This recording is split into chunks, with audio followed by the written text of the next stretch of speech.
ದೇಶಾದ್ಯಂತ ನಾವು ಜಾತಿಗಣತಿ ಮಾಡೇ ಮಾಡ್ತೀವಿ ಅಂತೇಳಿ ರಾಹುಲ್ ಗಾಂಧಿಯ ವಾದ.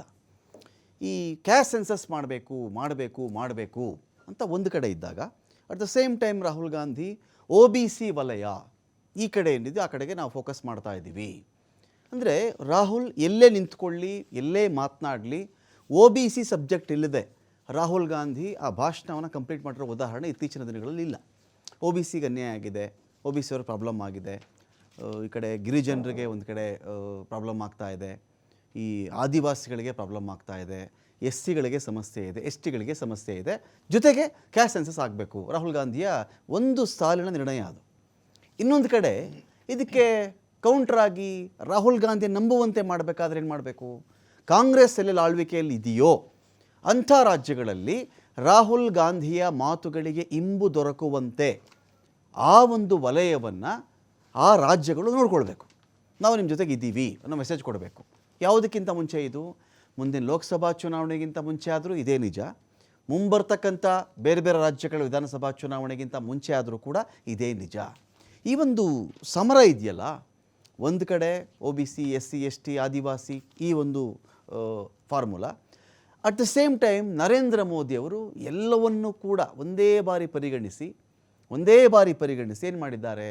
ಬಿಹಾರದ ಮಹಿಳೆಯರಿಗೆ 10,000 ರೂಪಾಯಿ ದುಡ್ಡು ಹಾಕ್ತಾ ಇದ್ದೀನಿ ನಾನು, ಮಹಿಳಾ ಸಬಲೀಕರಣ. ನೀವು ಹೊಲಿಗೆ ಕೆಲಸವನ್ನು ಮಾಡ್ತಿರೋ, ಬೇರೆ ಸಣ್ಣ ಸಣ್ಣ ಕೆಲಸಕ್ಕೆ ನಿಮ್ಗೆ ಹೆಲ್ಪ್ ಆಗುತ್ತೋ, ನೀವು ಸದೃಢರಾಗಬೇಕು, ಸಬಲೀಕರಣ ಆಗಬೇಕು, ವುಮೆನ್ ಎಂಪವರ್ಮೆಂಟ್ ಇದರಲ್ಲಿ ಆಗಬೇಕು, ನಾನು ಹಣ ಹಾಕಿದ್ದೀನಿ ನಿಮಗೆ ಅಂಥೇಳಿ ಬಿಹಾರದ ಚುನಾವಣೆಗಿಂತ ಮುಂಚೆ ಆ ನಿರ್ಧಾರವನ್ನು ಮಾಡಿದ್ರು. ಹಾಗಾಗಿ ಈ ಕಡೆ ನಮ್ಮ ಕರ್ನಾಟಕ ರಾಜ್ಯದಲ್ಲಿ ಅಂತ ಬಂದಾಗ ರಾಹುಲ್ ಗಾಂಧಿಯ ಮಾತಿಗೆ ಇಂಬು ನೀಡುವಂತೆ ನಾವು ಜಾತಿಗಣತಿ ಮಾಡೇ ಮಾಡ್ತೀವಿ, ಇದನ್ನು ಜಾತಿಗಣತಿ ತಪ್ಪ ಕರಿಬಾರ್ದು ಅಂತ ಒಂದು ವಾದ. ಶೈಕ್ಷಣಿಕವಾಗಿ, ಸಾಮಾಜಿಕವಾಗಿ, ಆರ್ಥಿಕವಾಗಿ ನಾವು ಇಲ್ಲಿ ಸಮೀಕ್ಷೆ ಮಾಡ್ತಾ ಇದ್ದೀವಿ, ಇದನ್ನು ಕ್ಯಾಸ್ಟ್ ಸೆನ್ಸಸ್ ಅಂತ ಕರಿಬೇಡಿ ಅಂತ ಒಂದು ಕಡೆ ಇತ್ತು. ಇದನ್ನು ಮಾಡ್ತೀವಿ ಅಂದಾಗ ಆ ಒಂದು ಎಕ್ಸಾಂಪಲ್ ಸೆಟ್ ಮಾಡಲಿಕ್ಕೆ ಸ್ಟೇಟ್ ಕಾಂಗ್ರೆಸ್ ಇಲ್ಲಿ ಒಂದು ಕಡೆ ಟ್ರೈ ಮಾಡ್ತಾ ಇದೆ. ಇದರ ಮಧ್ಯೆ 4 ದಿನಗಳ ಕಾಲ ಸರ್ವರ್ ಸರಿ ಇಲ್ಲ, OTP ಬರಲಿಲ್ಲ, ಆ್ಯಪ್ ಓಪನ್ ಆಗಲಿಲ್ಲ, ಬೇರೆ ಬೇರೆ ಸಮಸ್ಯೆಗಳು. ಕೆಲ ಕಡೆ ಶಿಕ್ಷಕರು ನಾವೇನು ಮಾಡಬೇಕು ಹೇಳಿ, ಇಷ್ಟು ಕಡೆ ಬಂದಿದ್ದೀವಿ, ಇಷ್ಟು ಪ್ರಶ್ನೆ ಇದೆ, ಅದನ್ನು ಅಪ್ಲೋಡ್ ಮಾಡೋಕ್ಕಾಗ್ತಾ ಇಲ್ಲ, ಈ ಒಂದು ಸಮಸ್ಯೆಗಳು ಇಟ್ಕೊಂಡಿದ್ದಾರೆ.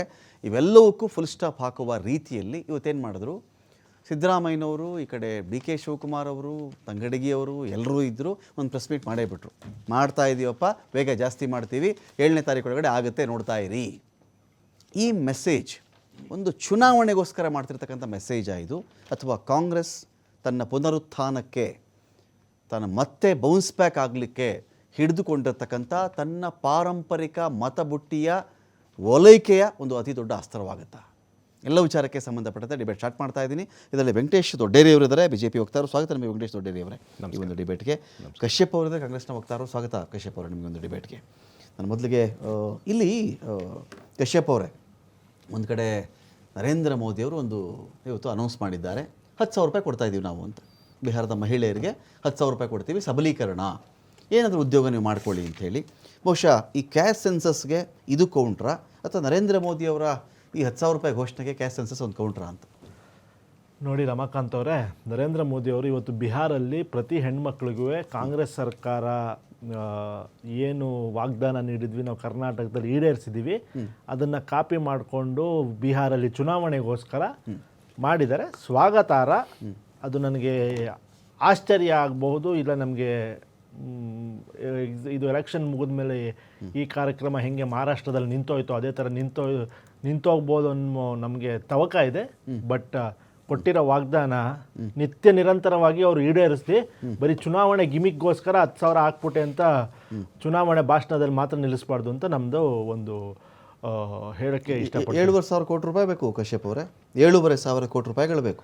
ನೋಡಿ, ಮಹಿಳೆಗೆ, ಪ್ರತಿ ಕುಟುಂಬದ ಒಬ್ಬ ಮಹಿಳೆಗೆ ಕೀಪ್ ಇನ್ ಮೈಂಡ್, ಪ್ರತಿ ಕುಟುಂಬದಲ್ಲಿ ಒಂದು ಮಹಿಳೆಗೆ 10,000 ರೂಪಾಯಿ ಕೊಡ್ತಾ ಇರೋದು. ನೀವು ಮಾಡ್ತಿರಲ್ಲ ಅದನ್ನು. ಎಲೆಕ್ಷನ್ ಹತ್ತಿರ ಇದ್ದಾಗ 3 ತಿಂಗಳು ದುಡ್ಡು ಉಳಿಸ್ಕೊಂಡು, ಎಲೆಕ್ಷನ್ ಹತ್ತಿರ ಇದೆ, ನೀನು ವೋಟಿಂಗ್ ಬರುತ್ತೆ ಅಂದಾಗ 3 ತಿಂಗಳು ದುಡ್ಡು ಹಾಕಿರಲ್ಲ, ಇನ್ನೇನು ಒಂದು 5-6 ದಿನ ವೋಟಿಂಗ್ ಇದೆ ಅಂದಾಗ 3 ತಿಂಗಳು ಬಂತು ಅಕೌಂಟ್ಗೆ, ಮಾಡಿಲ್ವಾ ನೀವು? ನೋಡಿ, ನಾವು ಎಲೆಕ್ಷನ್ಗೋಸ್ಕರ ಇವಾಗ ಕಳೆದ 2 ವರ್ಷದಲ್ಲಿ ಯಾವ ಎಲೆಕ್ಷನ್ ನಡೀತು ರಾಜ್ಯದಲ್ಲಿ ರಮಾಕಾಂತ್ ಅವರೇ? ಬೈ ಎಲೆಕ್ಷನ್ಸ್ ಆಯ್ತಲ್ಲ, ಬೈ ಎಲೆಕ್ಷನ್ ಆದ್ಮೇಲೂ ದುಡ್ಡು ಬಂದಿದೆ ತಾನೆ, ಬೈ ಎಲೆಕ್ಷನ್ ಆದ್ಮೇಲೂ ದುಡ್ಡು ಬಂದಿದೆ. ಬೈ ಎಲೆಕ್ಷನ್ ಮುಂಚೆ ಹೇಳ್ತಿರೋದು ಯಾಕೆ ಅಂದ್ರೆ, ಬೈ ಎಲೆಕ್ಷನ್ಗೆ ಅಲ್ಟಿಮೇಟ್ ಅಸ್ತ್ರ ಅಂದ್ರೆ ಹಣನೇನಾ? ಅಲ್ಲಲ್ಲ ನೋಡಿ, ಅದು ನರೇಂದ್ರ ಮೋದಿಯವರು ಮಾಡಿದ್ರು ಇದೇ ಮಾತೆ ನಂದು, ನೀವು ಮಾಡಿದ್ರು ಅದೇ ಮಾತೆ. ಅಲ್ಲ ನೋಡಿ, ನಾವು ನಿತ್ಯ ನಿರಂತರವಾಗಿ ನಾವು ಕೊಟ್ಟಿರೋ ಯೋಜನೆಗಳನ್ನ, ಕೊಟ್ಟಿರೋ ಮಾತುಗಳನ್ನ ಈಡೇರಿಸ್ತಿದ್ದೀವಿ. ಇದೇ BJP ಸರ್ಕಾರ ಮಹಾರಾಷ್ಟ್ರದಲ್ಲಿ ಏನು ಮಾಡಿದೆ? ಲಡ್ಕಿ ಬೆಹನ್ ಅಂತ ಯೋಜನೆ ಮಾಡ್ತು, 1 ತಿಂಗಳಾಗ್ತು, 2 ತಿಂಗಳು ನಿಲ್ಲಿಸ್ಬಿಡ್ತು. ಟ್ರಿಬಲ್ ಇಂಜಿನ್ ಸರ್ಕಾರ ಅಲ್ಲಿ ಲೋಕಲ್ಲು ಎಲ್ಲ ಕಡೆನೂ ಅವರೇ, ಸೆಂಟ್ರಲಲ್ಲೂ ಅವರೇ, ಸ್ಟೇಟಲ್ಲೂ ಅವರೇ, ಕೆಳಗಡೆನೂ ಅವರೇ, ಮೇಲ್ಗಡೆನೂ ಅವರೇ. BJP ಸರ್ಕಾರ 1 ತಿಂಗಳು 2 ತಿಂಗಳು ಹಾಕ್ಬಿಟ್ರು, ನಿಲ್ಲಿಸ್ಬಿಟ್ರು. ನಮ್ಮ ಹತ್ರ ದುಡ್ಡಿದ್ದ ಅಂತರು. ಇದು ಟ್ರಿಬಲ್ ಇಂಜಿನ್ ಸರ್ಕಾರ. ಆದರೆ ನಾವು ಏನು ಮಾತು ಕೊಟ್ಟಿದ್ದೀವಿ, ತೆಲಂಗಾಣದಲ್ಲಿ ಇರ್ಬೋದು, ಕರ್ನಾಟಕದಲ್ಲಿ ಇರ್ಬೋದು, ನಿತ್ಯ ನಿರಂತರವಾಗಿ ನಮ್ಮ ಹೆಣ್ಮಕ್ಳಿಗೆ ಅವರ ಕೈನ ಬಲಪಡಿಸಲಿಕ್ಕೆ ನಾವು ಒಂದು ವಾಗ್ದಾನ ನೀಡಿದ್ವಿ. ಅದನ್ನು ಈಡೇರಿಸಿ, ಎಷ್ಟೇ ಶ್ರಮ ಆದರೂ, ಎಷ್ಟೇ ಕಷ್ಟ ಆದರೂ, ಎಷ್ಟೇ ಹೊರೆ ಆದ್ರೂ ಅವ್ರು ನಾವು ಕೊಟ್ಟಿರೋ ಮಾತನ್ನ ಈಡೇರಿಸ್ತೀವಿ. BJP ಅವ್ರ ತರ ನಾವು ಚುನಾವಣೆಗೋಸ್ಕರ ನಾವು ಈ ಕೆಲಸ ಮಾಡಲ್ಲ. ಜನರು ಬದುಕು ಕಟ್ಕೊಳ್ಳಿ ಅಂತ ನಾವು ಈ ಯೋಜನೆಗಳನ್ನ ಚಾಲನೆ ನೀಡಿದೀವಿ ಹೊರತು ಚುನಾವಣೆ ಯೋಜನೆಗಳಲ್ಲ. ಇದು ನಮ್ದು ಜನರು ಬದುಕು ಹಸನಾಗಬೇಕು ಅನ್ನೋ ನಮ್ದು ಗ್ಯಾರಂಟಿ ಯೋಜನೆಗಳನ್ನ. ಈಗ ನಾವು ತಲಾ ಆದಾಯ ಅಂತ ಬಂದಾಗ ನಮ್ಮ ರಾಜ್ಯ ಸ್ಟ್ರಾಂಗ್ ಆಗಿದ್ದೀವಿ ಅನ್ಡೌಟೆಡ್ಲಿ. ಇನ್ನೊಂದು ಕಡೆ ಚೆಕ್ ಮಾಡಿಕೊಂಡ್ರೆ ಮಹಾರಾಷ್ಟ್ರ ಓವರಾಲ್ ದೇಶದ ಆದಾಯಕ್ಕೆ ಕೊಡುಗೆ ಅಂತ ಬಂದಾಗ ಅವರು ಚೆನ್ನಾಗಿದ್ದಾರೆ, ಟ್ಯಾಕ್ಸ್ ಜಾಸ್ತಿ ಕಟ್ಟೋದ್ರಲ್ಲಿ ಅವರು ಚೆನ್ನಾಗಿದ್ದಾರೆ. ಹೀಗಿದ್ದು ಅಲ್ಲಿ ಎಲ್ಲ ನಿಲ್ಲಿಸ್ಬಿಟ್ಟಿದ್ದಾರೆ. ಅಲ್ಲಿ 2-3 ತಿಂಗಳು ಕೊಟ್ಬಿಟ್ಟು ಸುಮ್ಮನೆ ಆಗಿದ್ದಾರೆ ಅಂತೇಳಿ ಕಶ್ಯಪ್ ಅವರು ಮಾತಾಡ್ತಾ ಇದ್ದಾರೆ. ಸೊ ಇದು ಎಲೆಕ್ಷನ್ ಸ್ಟಂಟಾ? ಸಪೋಸ್ ನಮ್ಮ ರಾಜ್ಯದಲ್ಲೇ ಈ ಸ್ಟಂಟ್ ಮಾಡಿದ್ದಿದ್ರೆ ಇಷ್ಟೊತ್ತಿಗೆ ನಾವೇ ಹೇಳಿಬಿಡ್ತಾ ಇದ್ವಿ, ಅಲ್ಲಿ ಬಂದಿಲ್ಲ ಇಲ್ಲಿ ಬಂದಿಲ್ಲ ನೋಡ್ರಪ್ಪ ಅಂತೇಳಿ. ಬರ್ತಾ ಇದೆ, 2-3 ತಿಂಗಳು ವಿಳಂಬ ಆಗಬಹುದು, ಒಟ್ಟಿಗೆ ಅದು ಬರಬಹುದು. ಸ್ಟಾಪ್ ಅಂತೂ ಮಾಡಿಲ್ಲ ಅವರು. ನೀವು ಇದನ್ನು ಹೇಳಿಬಿಟ್ಟು ಎಲೆಕ್ಷನ್ ಗೆದ್ದುಕೊಂಡಂಥವ್ರು ಈಗ ನಿಲ್ಲಿಸ್ಬಿಟ್ಟು, ಈಗ ಮತ್ತೆ ಬಿಹಾರಕ್ಕೆ 10,000 ಅಕೌಂಟ್ಗೆ ಹಾಕ್ಬಿಟ್ಟು ಎಲೆಕ್ಷನ್ ಓಟಿಗೆ ಬರೋ ಅಷ್ಟು 10,000 ಹಾಕ್ಬಿಟ್ಟು ಅವ್ರಿಗೆಲ್ಲರಿಗೂ ಮನವೊಲಿಸಿ ಆನಂತರ ಮತ್ತೆ ಅದೇ ಕತೆನಾ? ರಮಾಕಾಂತ್ ಜಿ, ತಮಗೊಂದು ಮಾತು ನೆನಪಿರಲಿ, ಮೋದಿಜಿಯವರು ಒಂದು ವಾಗ್ದಾನವನ್ನು ಮಾಡಿದ್ದಾರೆ, ಅದನ್ನು ತೀರಿಸ್ತಾರೆ. ಮೋದಿಜಿಯವರು ಯಾವುದೇ ಪೂರ್ವಾಲೋಚನೆ ಇಲ್ಲದೆ ಮಾಡ್ತಕ್ಕಂಥ ಒಬ್ಬ ಪ್ರಧಾನಿ ಅಲ್ವೇ ಅಲ್ಲ. ಆದರೆ ಕರ್ನಾಟಕ ಸರ್ಕಾರದಲ್ಲಿ ಇವರು ಮಾಡಿದಂತಹ ಏನು ಗ್ಯಾರಂಟಿ ಯೋಜನೆಗಳಿದೆ, ಅದರಲ್ಲಿ ಇದುವರೆಗೆ 98,000 ಕೋಟಿ ಹಣವನ್ನು SCP TSP ಇಂದ ತಗೊಂಡು ಬೇರೆ ಬೇರೆ ಯೋಜನೆಗಳಿಗೆ ಖರ್ಚು ಮಾಡಿ ಇವತ್ತು ಬೆಂಗಳೂರಿನಲ್ಲಿ ಗುಂಡಿ ಬಿದ್ದು ಏನಾಗಿದೆ ಅಂತ ನಿಮಗೆ ಗೊತ್ತಿದೆ. ಇವತ್ತು ಏನು ಬ್ರ್ಯಾಂಡ್ ಬೆಂಗಳೂರು ಮಾಡ್ತೀವಿ ಅಂತ ಹೋಗಿದ್ರಿ. ಇವತ್ತು ಅಭಿವೃದ್ಧಿ ಶೂನ್ಯ ಸರ್ಕಾರ ಇದು. ರೈತರ 2,500 ರೈತರ ಆತ್ಮಹತ್ಯೆ ಆಗಿದೆ. ಇಲ್ಲಿ ಲಾ ಆ್ಯಂಡ್ ಆರ್ಡರ್ ಪ್ರಾಬ್ಲಮ್ ಆಗಿದೆ. ಬೇಡ, ನಿಮ್ಮ ಒಂದು ಬೆಂಗಳೂರಿನಲ್ಲಿ ಒಂದು ಗುಂಡಿ ಮುಚ್ಚಕ್ಕೆ ಆಗ್ತಿಲ್ಲ. ನೀವು ಅದ್ರ ಬಗ್ಗೆ ಏನು ಮಾತಾಡ್ತೀನಿ? ಏನಾಯ್ತು? ನೀವೇನು ಮಾಡ್ತಿದ್ದೀರಿ? ಮತ್ತೆ ಅಷ್ಟೊಂದು 1,000 ಕೋಟಿ ರೂಪಾಯಿ ಹಣ ಬರ್ತಿದೆ, ಏನು ಮಾಡ್ತಿದ್ದೀರಿ? ಸುಮಾರು 1,80,00,000 ಏನೋ ಅಷ್ಟು ಹಣವನ್ನು ಎಕ್ಸ್ಟ್ರಾ ಟ್ಯಾಕ್ಸ್ ಕಲೆಕ್ಟ್ ಮಾಡಿದ್ದೀರಿ ನೀವು. ಏನಾಗ್ತಿದೆ? ಅದು ಸುಮಾರು 40,000 ಕೋಟಿ ರೂಪಾಯಿ ಇದನ್ನು ಎಕ್ಸಸೈಸ್ ಡಿಪಾರ್ಟ್ಮೆಂಟ್ ಬರ್ತಿದೆ. ಮತ್ತೆ ನೀವು ಈ ಒಂದು ರೇಟ್ಸ್ನ ಜಾಸ್ತಿ ಮಾಡಿದಿರಿ. ಒಂದು ಡೆತ್ ಸರ್ಟಿಫಿಕೇಟ್ ತೊಗೊಬೇಕಾದ್ರೆ ಅದಕ್ಕೆ 500 ರೂಪಾಯಿ ಮಾಡಿದಿರಿ. ಒಂದು ಮೆಡಿಕಲ್ಗೆ ಹೋಗ್ಬೇಕಾದ್ರೆ 10 ರೂಪಾಯಿ ಇದ್ದಿದ್ದು 50 ರೂಪಾಯಿ ಮಾಡಿದಿರಿ. ಒಂದು ECಗೆ ಜಾಸ್ತಿ ಮಾಡಿದಿರಿ, RTCಗೆ ಜಾಸ್ತಿ ಮಾಡಿದಿರಿ. ಎಲ್ಲಾದರೂ ಮಾಡಿ ಹಣ ಎಲ್ಲಿ ಹೋಗ್ತಾ ಇದೆ? 1,000 ಕೋಟಿ ರೂಪಾಯಿ ಹಣ ಎಲ್ಲಿ ಹೋಗ್ತಿದೆ? ಯಾಕೆ ಇವತ್ತು ಬ್ರ್ಯಾಂಡ್ ಬೆಂಗಳೂರು ಆಗ್ತಾ ಇಲ್ಲ? ಗುಂಡಿ ಬೆಂಗಳೂರು ಆಗ್ತಿದೆ. ಯಾಕೆ ಆಗ್ತಿದೆ? ಇವತ್ತು ನಮ್ಮ ಇಂಡಸ್ಟ್ರಿಗಳೆಲ್ಲ ಹೊರಗಡೆ ಹೋಗ್ತಾ ಇದೆ. ಇದೇ ನೀವು ಕೊಡೋ ಗ್ಯಾರಂಟಿ? ಇದೇ ಕೊಡೋದ ಗ್ಯಾರಂಟಿ? ನೀವೇನು ಮಾಡ್ತಾ ಇದ್ದೀರಿ? ನೀವು ಯಾಕೆ ಹಿಂಗಾಗ್ತಿದೆ? ಇವತ್ತು ನಿಮ್ಮ ಅಭಿವೃದ್ಧಿ ತೋರಿಸಿ. ನೀವು ಅಭಿವೃದ್ಧಿ ನೀವೇ ವರದಿ ಮಾಡಿದಿರಿ, ಎಷ್ಟು ಗುಂಡಿ ಇದೆ, ಎಷ್ಟು ಜನ ಪ್ರಾಣ ಕಳ್ಕೊಂಡಿದ್ದಾರೆ, ಏನಾಗ್ತಿದೆ ಅಂತ. ಇವತ್ತು ಗುಂಡಿ ಬೆಂಗಳೂರು ಆಗಿದೆ. ಇವತ್ತು ಮಳೆ ಬಂದ್ರೆ ಹಂಗಾಗುತ್ತೆ, ಇಲ್ಲಾಂದ್ರೆ ಗುಂಡಿ ಆಗುತ್ತೆ. ಏನ್ ಮಾಡ್ತಿದ್ರಿ ನೀವು? ನಿಮ್ಮ ಅಭಿವೃದ್ಧಿಯಲ್ಲಿ ಕಾಣ್ತಿದೆ. ಎಲ್ಲಿ ಬ್ರ್ಯಾಂಡ್ ಬೆಂಗಳೂರು ತೋರಿಸಿ. ನೀವು ನೆಟ್ಟಿಗೆ ರೋಡ್ ಹಾಕಿದ್ದೀರಾ, ಗುಂಡಿ ಬೀಳ್ತಿರಲ್ಲ ಅಂತ ಶಿವಕುಮಾರ್ ಅವ್ರು ಹೇಳ್ತಾರೆ. ಅವ್ರು ಪ್ರಧಾನಮಂತ್ರಿಗೆ ನೋಡ್ಕೊಂಬಂದಿದ್ದು ನಾನು ಹೇಳ್ತಾರೆ. ಅಂದ್ರೆ ನಾವು ಮಾಡಲಿಲ್ಲ ಅಂತ ಗುಂಡಿಗಳು ಕಳಪೆ ಕಾಮಗಾರಿಯಿಂದ ಆಗಿರೋ ಈ ರಾಜ್ಯದ ಜನತೆ ನಮಗೆ ಒಂದು ಇದನ್ನು ಕೊಟ್ಟಿದ್ದಾರೆ, ಮ್ಯಾಂಡೇಟ್. ನಿಮಗೆ ಮ್ಯಾಂಡೇಟ್ ಕೊಟ್ಟಿದ್ದಾರೆ, 138 ಸೀಟನ್ನು ಕೊಟ್ಟಿದ್ದಾರೆ. ಅವ್ರು BJP-ನವರು ಸರಿಯಾಗಿ ಮಾಡಿಲ್ಲ, ನೀವು ಮಾಡಿ ಅಂತ ತೋರಿಸಿದ್ದಾರೆ. ನಿಮಗೆ ಬಹು ಸಂಖ್ಯಾತರ ಶಾಸಕರನ್ನ ಕೊಟ್ಟಿರ್ತಕ್ಕಂಥದ್ದು ಏನು ಕೊಟ್ಟಿದ್ದಾರೆ? ಏನ್ ಮಾಡ್ತಾ ಇದ್ರಿ? ಹಣ 1,000 ಕೋಟಿ ರೂಪಾಯಿ ಹಣ ಬರ್ತದೆ. ಎಲ್ಲಿ ಏನ್ ಮಾಡ್ತಿದ್ದೀರಿ ನೀವು? ಯಾರ ಅಕೌಂಟ್ಗೆ ಹೋಗ್ತಿದೆ ಅದು? ಯಾರ ಅಕೌಂಟ್ಗೆ ಹೋಗ್ತಿದೆ? ಅಭಿವೃದ್ಧಿ ಯಾಕೆ ಆಗ್ತಿಲ್ಲ? ಬೆಂಗಳೂರು ಇಂಡಸ್ಟ್ರಿಗಳೆಲ್ಲ ಬೇರೆ ಯಾಕೆ ಹೋಗ್ತಿದ್ದಾರೆ? ಅದನ್ನ ಹೇಳಿ ನಮ್ಮ ಕಶ್ಯಪ್ ಅವರು ಸ್ನೇಹಿತರು. ಅದು ಹೇಳ್ತಾ ಇಲ್ಲ. ಮತ್ತೆ ಈಗ ಈ ಒಂದು ಜಾತಿ ಸಮೀಕ್ಷೆ ಮಾಡ್ಲಿಕ್ಕೆ ಇವ್ರಿಗೆ ಅಧಿಕಾರನೇ ಇಲ್ಲ. ಆದರೆ ಇವತ್ತೇನು ಮಾನ್ಯ ಉಚ್ಚ ನ್ಯಾಯಾಲಯ ಏನು ಹೇಳಿದ್ದಾರೆ? ಮೊನ್ನೆ ಉಚ್ಚ ನ್ಯಾಯಾಲಯದವರು ಅಂದರೆ ಕೆಲವು ಕಂಡೀಷನ್ ಹಾಕಿದ್ದಾರೆ. ಮೊದಲನೇ ಕಂಡೀಷನ್ ಹಾಕಿದ್ದಾರೆ, ಸಮೀಕ್ಷೆಯಲ್ಲಿ ಸಂಗ್ರಹಿಸಿದ ದತ್ತಾಂಶವನ್ನು ಯಾರಿಗೂ ಬಹಿರಂಗಪಡಿಸುತ್ತಿಲ್ಲ. ಆಯೋಗ ಅದನ್ನು ರಕ್ಷಿಸಿ ಗೌಪ್ಯವಾಗಿಡಬೇಕು. ಸಮೀಕ್ಷೆಯಲ್ಲಿ ಜನರು ಸ್ವಯಂ ಪ್ರೇರಿತವಾಗಿ ಅಷ್ಟೇ ಭಾಗವಹಿಸಬೇಕು. ಮಾಹಿತಿ ನೀಡೋದು ಕಡ್ಡಾಯವಲ್ಲ. ಗಣತಿದ್ರು ಕೂಡ ಏನು ಸಮೀಕ್ಷೆಯಲ್ಲಿ ಫೋರ್ಸ್ ಮಾಡಂಗಿಲ್ಲ ಅಂತ ಹೇಳಿ. ಮತ್ತೆ ಇನ್ನು ಯಾವ ಪುರುಷಾರ್ಥಕ್ಕೆ ನೀವು 600 ಕೋಟಿ ರೂಪಾಯಿ ರಾಜ್ಯದ ತೆರಿಗೆ ಹಣವನ್ನು ಪುರುಷಾರ್ಥಕ್ಕೆ ನೀವು ವೇಸ್ಟ್ ಮಾಡ್ತಾ ಇದ್ದೀರಿ? ನೀವು ಅದನ್ನು ಬಳಸ್ಕೊಳ್ಳಂಗಿಲ್ಲ. ನೀವು ಹಿಂದುಳಿದ ಆಯೋಗದ ಕರ್ತವ್ಯ ಏನಂದ್ರೆ ಈ ರಾಜ್ಯದ ಒಂದು ಶೈಕ್ಷಣಿಕ ಒಂದು ಸಾಮಾಜಿಕ ಹಿನ್ನೆಲೆಯನ್ನು ಅಧ್ಯಯನ ಮಾಡಿ ಸರ್ಕಾರಕ್ಕೆ ವರದಿಯನ್ನು ಕೊಟ್ಟು ಅವರ ಒಂದು ಜೀವನದ ಸ್ಥಿತಿಗತಿಯನ್ನ ಬದಲು ಮಾಡ್ಲಿಕ್ಕೆ ಅಂತ ಮಾಡಿರ್ತಕ್ಕಂಥ ಈ ಸಮೀಕ್ಷೆನ ನೀವು ಅದನ್ನೇನು ಬಳಸ್ಕೊಳಕ್ಕೆ ಆಗೋದಿಲ್ಲ ಅಂದ್ರೆ ಮತ್ತೆ ಯಾವ ಪುರುಷಾರ್ಥಕ್ಕೋಸ್ಕರ ಬಳಸಕ್ಕಾಗಲ್ಲ ಅಂತ ಹೇಳಿದಾರೆ ಇಲ್ಲಿ. ಬಳಸಬಾರ್ದು ಯಾವ ತರ ಬಳಸಬಾರ್ದು? ನೀವು ಇದನ್ನ ಸಮೀಕ್ಷೆ ದತ್ತಾಂಶ ಯಾರಿಗೂ ಬಹಿರಂಗ ಪಡಿಸುವಂತಿಲ್ಲ. ಒಳಗಡೆ ಇಟ್ಕೊಂಡು ಅವ್ರು ಯಾರು ಕೊಡ್ತಾರಪ್ಪ ಅವ್ರ ಯೋಜನೆ ಏನ್ ಮಾಡ್ತಾರೆ ಅದನ್ನ? ವೆಂಕಟೇಶ್ ದೊಡ್ಡೇರಿಗೆ ಬಂದು ಹೇಳ್ಬೇಕಾಗಿತ್ತು. ಸಂಗ್ರಹಿಸಿದ ದತ್ತಾಂಶ ವೆಂಕಟೇಶ್ ದೊಡ್ಡೇರಿಗೆ ನಿಮ್ಮ ಪಾರ್ಟಿಗೆ ಬಂದು ಹೇಳ್ಬೇಕಾಗಿತ್ತು. ಸಂಗ್ರಹಿಸಿದ ಮಾಡ್ತಾ ಇದೀವಿ ಕೇಳಿ ಸರ್, ಸಂಗ್ರಹಿಸಿದ ದತ್ತಾಂಶ ಆಯೋಗ ಬಿಟ್ಟು ಬೇರೆ ಕೇಳಿಸ್ಕೋಬೇಕು ನೀವು. ಈಗ ದತ್ತಾಂಶ ಸಂಗ್ರಹ ಮಾಡಿದ್ದಾರೆ ಸ್ವಾಮಿ. ಹೌದು. ನನಗೆ ಈ ದತ್ತಾಂಶದ ಪ್ರಕಾರ XYZ ಎನ್ನುವ ಕ್ಯಾಸ್ಟ್ಗಳಲ್ಲಿ ಹಿಂದುಳಿದಿದ್ದಾರೆ ಶೈಕ್ಷಣಿಕ ಆರ್ಥಿಕವಾಗಿ ಅಂತ ಹೇಳಿ ಆ ಸಮುದಾಯ ನಾನು ಗುರಿಯಾಗಿ ಇಟ್ಕೋತೀನಿ, ನಾನು ಅವ್ರಿಗೆ ಕೊಡುಗೆ ಕೊಡ್ತೀನಿ. ಈ ದತ್ತಾಂಶ ನಾನು ವೆಂಕಟೇಶ್ ದೊಡ್ಡೇರಿ ಅವರಿಗೆ ಫುಲ್ ಎನ್ವಲಪ್ ಕವರ್ ಅಲ್ಲಿ ಹಾಕ್ಬಿಟ್ಟು ನಾನು ಪೋಸ್ಟ್ ಮಾಡಬೇಕು ಅಂತ ಏನಿಲ್ವಲ್ಲ. ಹೇಳಿದೆ ಸಂಗ್ರಹಿಸಿದ ದತ್ತಾಂಶ ಆಯೋಗ ಬಿಟ್ಟು ಬೇರೆ ಯಾರಿಗೂ ಹೇಳಲ್ಲ. ನಾನು ಯೋಜನೆ ಕೊಡ್ತೀನಿ ಸ್ವಾಮಿ, ಶೈಕ್ಷಣಿಕ ಯೋಜನೆ ಕೊಡ್ತೀನಿ. ಯಾವ ಆಧಾರದ ಮೇಲೆ ಕೊಡ್ತೀರಿ? ಒಂದು ಆಧಾರ ಬೇಕಲ್ಲ ನಿಮಗೆ, ಒಂದು ರೆಕಮೆಂಡೇಶನ್ ಸರ್ವೆ ಮಾಡ್ತಿರೋದಲ್ವಾ ಸ್ವಾಮಿ? ನಿಮ್ ಶೈಕ್ಷಣಿಕವಾಗಿ ಏನು ಓದಿದ್ದೀರಪ್ಪ ನಿಮ್ಮ ಫ್ಯಾಮಿಲಿನಲ್ಲಿ? ನಿಮ್ಮ ಆದಾಯ ಎಷ್ಟು? 62 ಪ್ರಶ್ನೆಗಳು. ಒಳ್ಳೆ ಕಥೆ ಆಯ್ತಲ್ಲ. ನಿಮ್ಮ ಆದಾಯ ಎಷ್ಟಿದೆ, ನೀವೆಲ್ಲ ನಿಮ್ಮ ಫ್ಯಾಮಿಲಿ ಎಷ್ಟು ಓದ್ಕೊಂಡಿದ್ದಾರೆ, ಎಷ್ಟು ನಿಮ್ಮ ಇಡೀ ಸಂಪಾದನೆ ಎಷ್ಟು ಬರುತ್ತೆ ಒಂದು ತಿಂಗಳಿಗೆ, ಅದು ಕೇಳ್ಕೊಳ್ತಾರೆ. ಅದು ಕೇಳಿ ಕೇಳಿದ್ರು ಸಂಕಟ ನಿಮಗೆ, ಕೇಳ್ತಿದ್ರು ಸಂಕಟ ನಿಮಗೆ. ನೋಡಿ, ಭಾರತೀಯ ಜನತಾ ಪಾರ್ಟಿ ವೈಜ್ಞಾನಿಕವಾಗಿ ಸಮರ್ಪಕವಾಗಿ ಪೂರ್ವ ತಯಾರಿಯೊಂದಿಗೆ ನಡೆಸ್ತಕ್ಕಂಥ ಯಾವುದೇ ಸಾಮಾಜಿಕ ಮತ್ತು ಶೈಕ್ಷಣಿಕ ಇದಕ್ಕೆ ಭಾರತೀಯ ಜನತಾ ಪಾರ್ಟಿ ನೀವು ಯಾವುದು ಇಲ್ಲ. ಸೆನ್ಸಸ್ ಮಾಡಿದಿರೋ ಪಾರ್ಟಿ ನಿಮ್ಮಲ್ಲ. ಈ ದೇಶಕ್ಕೆ ಒಂದು ಸೆನ್ಸಸ್ ಜನಗಣತಿ ಮಾಡಲಿಲ್ಲ, ನೀವು ಜಾತಿ ಗಣತಿ ಬಗ್ಗೆ ಮಾತಾಡ್ತಾ ಇದ್ದೀರಿ. ರಾಷ್ಟ್ರೀಯ ಅಲ್ರಿ 2021 ಜನಗಣತಿ ಮಾಡ್ಬೇಕಾದ್ರೆ ಕೋವಿಡ್ ಹೇಳಿ ಆಯ್ತಾ 5 ವರ್ಷ ಮುಗಿತಾ ಬಂತು. ನೋಡಿ, ರಾಷ್ಟ್ರೀಯ ಹಿಂದುಳಿದ ಆಯೋಗಗಳಿಗೆ ಒಂದು ಸಾಂವಿಧಾನಿಕ ಸ್ಥಾನಮಾನವನ್ನು ಕೊಟ್ಟಂತವರು ಮಾನ್ಯ ಮೋದಿಜಿಯವರು, ತಮಗೆ ನೆನಪಲ್ಲಿರಲಿ. ಆದ್ರೆ ಕಾಂಗ್ರೆಸ್ ಏನು ರಾಹುಲ್ ಗಾಂಧಿ ಅವರು ಹೇಳ್ತಿದ್ದಾರೆ, ಕಾಂಗ್ರೆಸ್ನವರು ಹೇಳ್ತಿದ್ದಾರೆ ಅವ್ರು ಯಾವತ್ತು ಹಿಂದುಳಿದವರ ಪರವಾಗಿಲ್ಲ. ಕಾಕಾ ಕಾಲೇಕರ ವರದಿ 1955 ಸಲ್ಲಿಕೆ ಆಗ್ತದೆ, ಅದನ್ನ ಮಾಡಲ್ಲ. ಮತ್ತೆ ಮಂಡಲ್ ವರದಿ 2ನೇ ವರದಿ ಆಗ್ತದೆ, ಅದು ಮಾಡಲ್ಲ. ಚಿನ್ನಪ್ಪ ವರದಿ ಜಾರಿ ಮಾಡಲ್ಲ. ಯಾವ ವರದಿಯನ್ನು ಕೂಡ ಹಿಂದುಳಿದ ವರ್ಗ ಪರವಾಗಿ ಅಂತ ಕ್ಲೈಮ್ ಮಾಡತಕ್ಕಂಥ ಕಾಂಗ್ರೆಸ್ ಸರ್ಕಾರ ಇದುವರೆಗೂ ಮಾಡಲೇ ಇಲ್ಲ. ಕರ್ನಾಟಕದಲ್ಲಿ ಆವನೂರು ಆಯೋಗವನ್ನ ದಕ್ಷ ಮತ್ತು ಹಿಂದುಳಿದ ವರ್ಗಗಳಿಗೆ ಪ್ರಾಮಾಣಿಕವಾಗಿದ್ದಂತ ಸನ್ಮಾನ್ಯ ದೇವರಾಜ್ ಅರಸು ಅವರು ಬಿಟ್ರೆ ಯಾವುದೇ ಒಂದು ವರದಿಗಳನ್ನ ಈ ರಾಜ್ಯದಲ್ಲಿ ಕಾಂಗ್ರೆಸ್ ರಾಜ್ಯದಲ್ಲಾಗ್ಲಿ ರಾಷ್ಟ್ರದಲ್ಲಾಗ್ಲಿ ಅವರು ಮಾಡಿಲ್ಲ. ಅವ್ರು ಯಾವ್ದು ಇಲ್ಲ. ಸೊ ಹಾಗಾಗಿ ಈಗಾಗಲೇ ಕಾಂತರಾಜ್ ಅವ್ರದ್ದು 450 ಕೋಟಿ ರೂಪಾಯಿ ಕಾಂತರಾಜ್ ವರದಿ ಅದನ್ನ ಅದು ಹೋಯ್ತು. 162 ಕೋಟಿ ಈಗಾಗಲೇ 300 ಕೋಟಿ ಜಾಸ್ತಿ ಮಾಡ್ಬಿಟ್ರೆ. ಅಲ್ಲ ಇಲ್ಲಿ ಮಾತಾಡ್ತೀನಿ 162 ಕೇಳಿ ಮಾತಾಡ್ತೀನಿ ವೆಂಕಟೇಶ್ ಜಿ ಮಾತಾಡ್ತೀನಿ. ಇದೀಗ ನಮ್ಮನ್ನ ದಿನೇಶ್ ಅವರು ಕೂಡ ಜಾಯ್ನ್ ಆಗಿದ್ದಾರೆ, ಆಮ್ ಆದ್ಮಿ ಪಕ್ಷದ ವಕ್ತಾರರು. ಸ್ವಾಗತ ನಿಮಗೆ ದಿನೇಶ್ ಅವರೇ. ಮಾತಾಡ್ತೀನಿ ನಾನು ಅಖಾಡ ಬಿಗ್ ಫೈಟ್ ವಿಶೇಷ ನಾನು ಮತ್ತೆ ಮುಂದುವರಿಸ್ತಾ ಇದ್ದೀನಿ. ಇದೀಗ ದಿನೇಶ್ ಹೇರೋಹಳ್ಳಿ ಇದ್ದಾರೆ. ದಿನೇಶ್ ಅವರೇ, ಈಗ ಒಂದು ಕಡೆ ಒಬ್ಬರು ಕ್ಯಾಸ್ಟ್ ಸೆನ್ಸಸ್ ಅಂತ ಮಾತಾಡ್ತಾರೆ, ಅದಕ್ಕೆ ಪೂರಕವಾಗಿ ರಾಜ್ಯ ಸರ್ಕಾರ ಕೂಡ ವರ್ಕ್ ಮಾಡ್ತಾ ಇದೆ. ಈ ದಸರೆ ರಜೆ ಮುಗಿಯುವುದರ ಒಳಗಾಗಿ ರಾಜ್ಯದ ಜಾತಿ ಗಣತಿ ಅಂತ ನಾವು ಆ ಶಬ್ದ ಬಳಸಿದಾಗ ಕೆಲವು ಸಿಟ್ಟು ಬರುತ್ತೆ. ಇಲ್ಲ ಜಾತಿ ಗಣತಿ ಅಂತ ಕರಿಬೇಡಿ, ಶೈಕ್ಷಣಿಕ ಆರ್ಥಿಕ ಸಾಮಾಜಿಕ ಸಮೀಕ್ಷೆ ಅಂತ ಕರಿ, ಏನೋ ಈ ಕಡೆ ಎಲ್ಲ ಆ ಕಡೆ ಅದ್ರ ತಾತ್ಪರ್ಯ ಅಷ್ಟೇ. ಕಾರಣ ನಮ್ಮ ಮುಂದೆ ಇರೋ ಎಕ್ಸಾಂಪಲ್ ಏನು ಅಂತ ಹೇಳಿದ್ರೆ, ಕಾಂತರಾಜು ಆಯೋಗದ ಒಂದು ವರದಿ ಸ್ಟಾರ್ಟಿಂಗ್ ಶುರುವಾದಾಗಲೂ ಕೂಡ ಇದನ್ನು ಕ್ಯಾಸ್ಟ್ ಸೆನ್ಸಸ್ ಅನ್ನೋ ವರ್ಡು ಜೋರ ಕಾಯಿನಾಗಲಿಲ್ಲ. ಅದು ಯಾವಾಗ ಡೀಟೇಲ್ ಸೋರಿಕೆ ಆಯ್ತಲ್ಲ, ಡೀಟೇಲ್ ಸೋರಿಕೆ ಆಗಿಬಿಡ್ತಲ್ಲ, ಆ ಜನಾಂಗ ಅಷ್ಟಿಲ್ವಂತೆ, ಈ ಜನಾಂಗ ಇಷ್ಟಿಲ್ವಂತೆ ಅಂತ ಬಂದಾಗ ಜಾತಿನ ಎಣಿಸ್ಕೊಂಡು ಕೂತಿದ್ದೀವರು ಅಂತೇಳಿ ಅವತ್ತಿಗೆ ದೊಡ್ಡ ಚರ್ಚೆ ಆಯಿತು. ಎಫೆಕ್ಟಿವ್ ಆಗಿ ಆ ವರದಿಯನ್ನು ಜಾರಿ ಮಾಡಲಾಗದವರು ಅಂಥೇಳಿ BJP ಅವರು ಅವ್ರ ಮೇಲೆ ಮಾಡ್ತಿರೋ ಆರೋಪ. ಕಾಂತರಾಜು ವರದಿ ಯಾಕೆ ಜಾರಿ ಮಾಡಲಿಲ್ಲ ಇವರು? ಜಾರಿ ಮಾಡೋಕ್ಕೆ ಹೋದಾಗ ಡೇಟಾನೇ ಸರಿ ಇಲ್ಲ ಇವ್ರದ್ದು, ನಮ್ಮ ಮನೆಗಳಿಗೆ ಬರಲಿಲ್ಲ. ಅವತ್ತು ಅಷ್ಟೆಲ್ಲ ಟೈಮ್ ಇದ್ದು ಮನೆಗಳಿಗೆ ಬರಲಿಲ್ಲ. 3-4 ವರ್ಷ ಅಂತ ಅಂದ್ಕೊಂಡ್ರು ನಾವು ಬೇಗ ಮುಗಿಸ್ಬಿಟ್ವಿ ಅಂತೆಲ್ಲ ಹೇಳಿದ್ರು ಕೂಡ ನನ್ನ ಮನೆಗೆ ಬಂದಿದ್ರೇನಯ್ಯ, ಇಷ್ಟು ಸಮುದಾಯದವರು ನನ್ನ ಜಾತಿಯವರು ಇಷ್ಟು ಜನ ಇದ್ದಾರೆ, ಯಾರ ಮನೆಗೆ ಹೋಗಿದ್ರು ಇವ್ರು ಹೇಳ್ಬಿಡ್ಲಿ ಅಂತೇಳಿ ವೆಂಕಟೇಶ್ ಅವರು ಮಾತಾಡಿದರೆ, ಬೇರೆಯವರು ಮಾತಾಡಿದ್ರು, BJP ಅವರು ಮಾತಾಡಿದ್ರು. ಈಗ ಈ ಸಮೀಕ್ಷೆ ಗಡುವು ಕಣ್ಣು ಮುಚ್ಚಿ ಕಣ್ಣು ಬಿಡುವುದರ ಒಳಗಾಗಿ 10 ದಿನ ಬಂದುಬಿಡುತ್ತೆ. 10 ದಿನದೊಳಗಡೆ ಇಡೀ ರಾಜ್ಯದಲ್ಲಿ ಯಾರ್ಯಾರು ಜನ ಎಷ್ಟಿದ್ದಾರೆ, ಇಸ್ ಇಟ್ ಪಾಸಿಬಲ್? ಇಲ್ಲ, ಯಾಕಂದರೆ ನಾವು ರಿಸರ್ಚ್ ಮೆಥಡಾಲಜಿನಲ್ಲಿ ಹೋದಾಗ ಯಾವುದೇ ಒಂದು ಲಾರ್ಜ್ ಪಾಪ್ಯುಲೇಷನ್ನ ನಾವು ಸರ್ವೆ ಮಾಡಬೇಕು ಅಂದಾಗ ನಾವೇನೋ ಒಂದು ಸ್ಯಾಂಪಲ್ ತೊಗೊಂಡು ಸರ್ವೆ ಮಾಡ್ತಾ ಇಲ್ಲ. It's complete large population, exit poll ಥರ ಅಲ್ಲ ಅದು. ಇದು ಕಂಪ್ಲೀಟ್ ಪಾಪ್ಯುಲೇಷನ್ನೇ ಸರ್ವೆ ಮಾಡಬೇಕು ಅಂದಾಗ ಇಲ್ಲಿ ಟೈಮ್ ಕನ್ಸ್ಯೂಮಿಂಗ್ ಇದೆ, ಕಾಸ್ಟ್ ಇದೆ. Cost very important, time important, technology ಮತ್ತು ಅವೈಲಬಿಲಿಟಿ ಆಫ್ ಅ ಪಬ್ಲಿಕ್, ಇಷ್ಟು ಬೇಕು.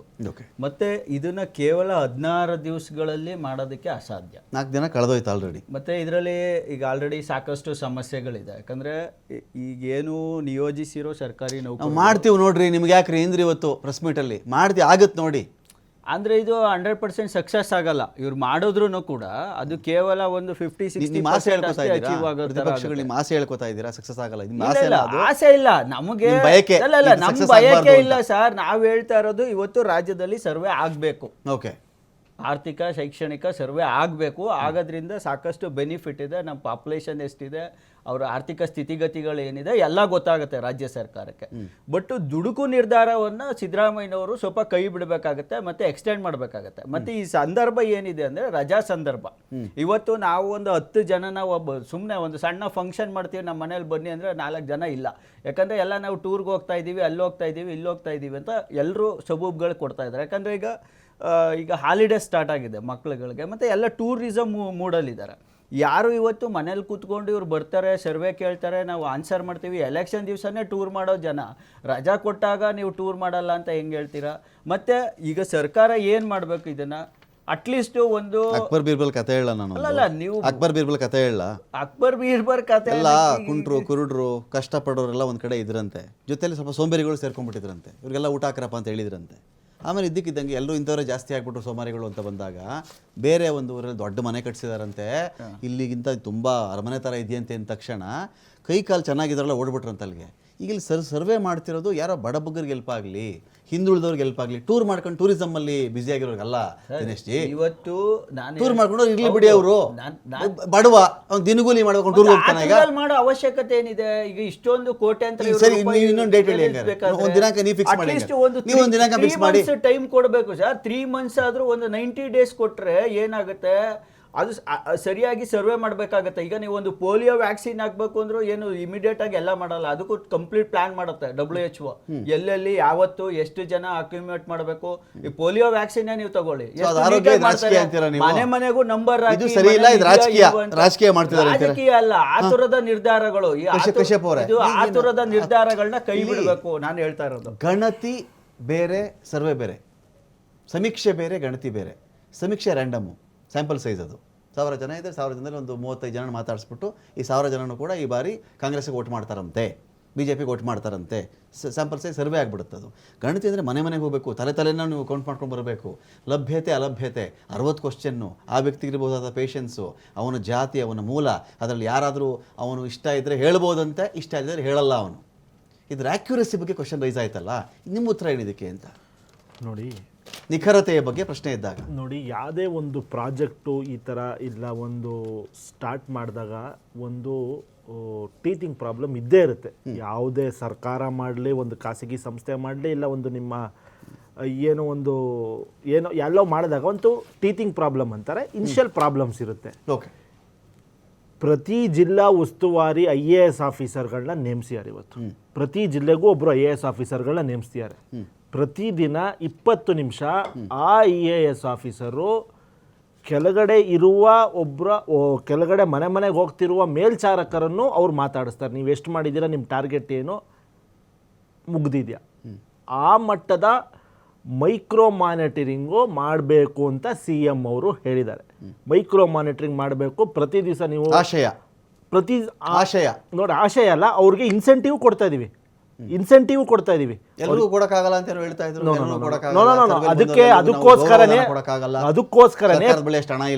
ಅದಕ್ಕೋಸ್ಕರನೇ PD ಅಕೌಂಟಲ್ಲಿ ಪ್ರತಿ DC ಆಫೀಸಲ್ಲೂ ಏನು ದುಡ್ಡಿದೆ ಅದಕ್ಕೋಸ್ಕರ ವ್ಯಯಿಸಿ. ಗಣತಿಗೆ ಹೋದವ್ರಿಗೆ ದುಡ್ಡು ಕೊಡ್ತೀರಾ, ಕೊಡಲ್ವಾ ನೀವು? ಕೊಡ್ತೀವಿ ಹೇಳಿದಾರಲ್ಲ CM ಬೆಳಗ್ಗೆ ಹೇಳಿದ್ರಲ್ಲ, ನಾವು 5-10 ಸಾವಿರ ರೂಪಾಯಿ ಕೊಡ್ತೀವಿ ಅಂತ, ಇನ್ಸೆಂಟಿವ್ ಕೊಡ್ತೀವಿ ಅಂತ. ನಾವೇನು ಅವ್ರನ್ನ ಬರೀ ನೀವು ಸಂಬಳದ ಜೊತೆಗೆ ಈ ಕೆಲಸ ಮನೆ ಗಣತಿ ಆಧಾರದ ಮೇಲೆ, ಜನಗಣತಿ ಆಧಾರದ ಮೇಲೆ ಆಗುತ್ತಾ ಇದು?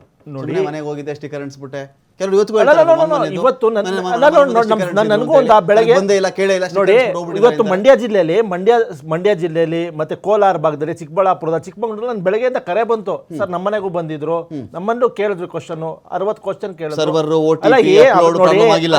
ನೋಡಿ ಹೇಳಿದ್ರೆ, ಒಂದು ಯೋಜನೆ ಸ್ಟಾರ್ಟ್ ಮಾಡಿದಾಗ ಏನೋ ಒಂದು ಇನಿಷಿಯಲ್ ಪ್ರಾಬ್ಲಮ್ ಇರುತ್ತೆ. ನಾವಿಲ್ಲ ಅಂತ ಒಪ್ಕೋತಾ ಇಲ್ಲ. ನಾವು ಈ ಮನುಷ್ಯನೇ ಏನೋ ನಡಿಬೇಕಾದ್ರೆ ಅಂಬೆಗಾಲು ಇಟ್ಕೊಂಡು ಏನೋ ಸ್ಟಾರ್ಟ್ ಆಗುತ್ತೆ. ನಾವೇನೋ ದೂರದೃಷ್ಟಿ ಇಟ್ಕೊಂಡು ಸರ್ವರಿಗೂ ಸಮಪಾಲು, ಇದು ಸೊಸೈಟಿಲಿ ಕಟ್ಟ ಕಡೆಯ ವ್ಯಕ್ತಿಗೂ ಒಂದು ಯೋಜನೆ ತಲುಪಬೇಕು, ಕಟ್ಟ ಕಡೆಯ ವ್ಯಕ್ತಿಗೂ ಅವನ ಸ್ಥಿತಿಗತಿ ಅರ್ಥ ಮಾಡ್ಕೊಂಡು ಒಂದು ಯೋಜನೆ ಚಾಲನೆ ಮಾಡಬೇಕು ಅನ್ನೋ ಒಂದು ದೂರದೃಷ್ಟಿ ಇಟ್ಕೊಂಡು ನಾವು ಈ ಕೆಲಸ ಮಾಡ್ತಾ ಇದೀವಿ. ಹಾಗಾಗಿ ನಾವು ಇನಿಷಿಯಲ್ ಪ್ರಾಬ್ಲಮ್ ಇರುತ್ತೆ. ಈಗ ವೆಂಕಟೇಶ್ ಅವರು ಹೇಳ್ತಾ ಇದ್ರು ಅವಾಗ್ಲೇನೆ, ಗುಂಡಿ ಬಿದ್ದಿ ಹಾಳಾಗ್ತಾ ಇದೆ, ಇವರೇನೋ ಅಭಿವೃದ್ಧಿ ಮಾಡ್ತಾ ಇಲ್ಲ, ಏನೋ ಗಣತಿ ಅಂತ ಮಾಡ್ತಾ ಇದ್ದಾರೆ, ಹಳೆ ಗಣತಿ ಕತೆ ಏನಾಯಿತು, ಗುಂಡಿ ಗುಂಡಿ ಗುಂಡಿ ಗುಂಡಿ ಅಂತೇಳಿ. ಅಂದರೆ first time in the history of Karnataka ರಸ್ತೆ ಗುಂಡಿ ಇವತ್ತೇ ನಾವು ನೋಡ್ತಿರೋದು ಥರ ಇವರು ಪ್ರತಿಭಟನೆ ಮಾಡ್ತಿರೋದು. In the history of Karnataka or India ಇದೇ ಮೊಟ್ಟ ಮೊದಲ ಬಾರಿಗೆ ನಾನು ಗುಂಡಿಗಳನ್ನ ನೋಡಿದ್ದೇನೆ, ಅಭಿವೃದ್ಧಿ ನೀವು ಮಾಡ್ತಾ ಇಲ್ಲ. ಉತ್ತರ ಕೊಡಿ.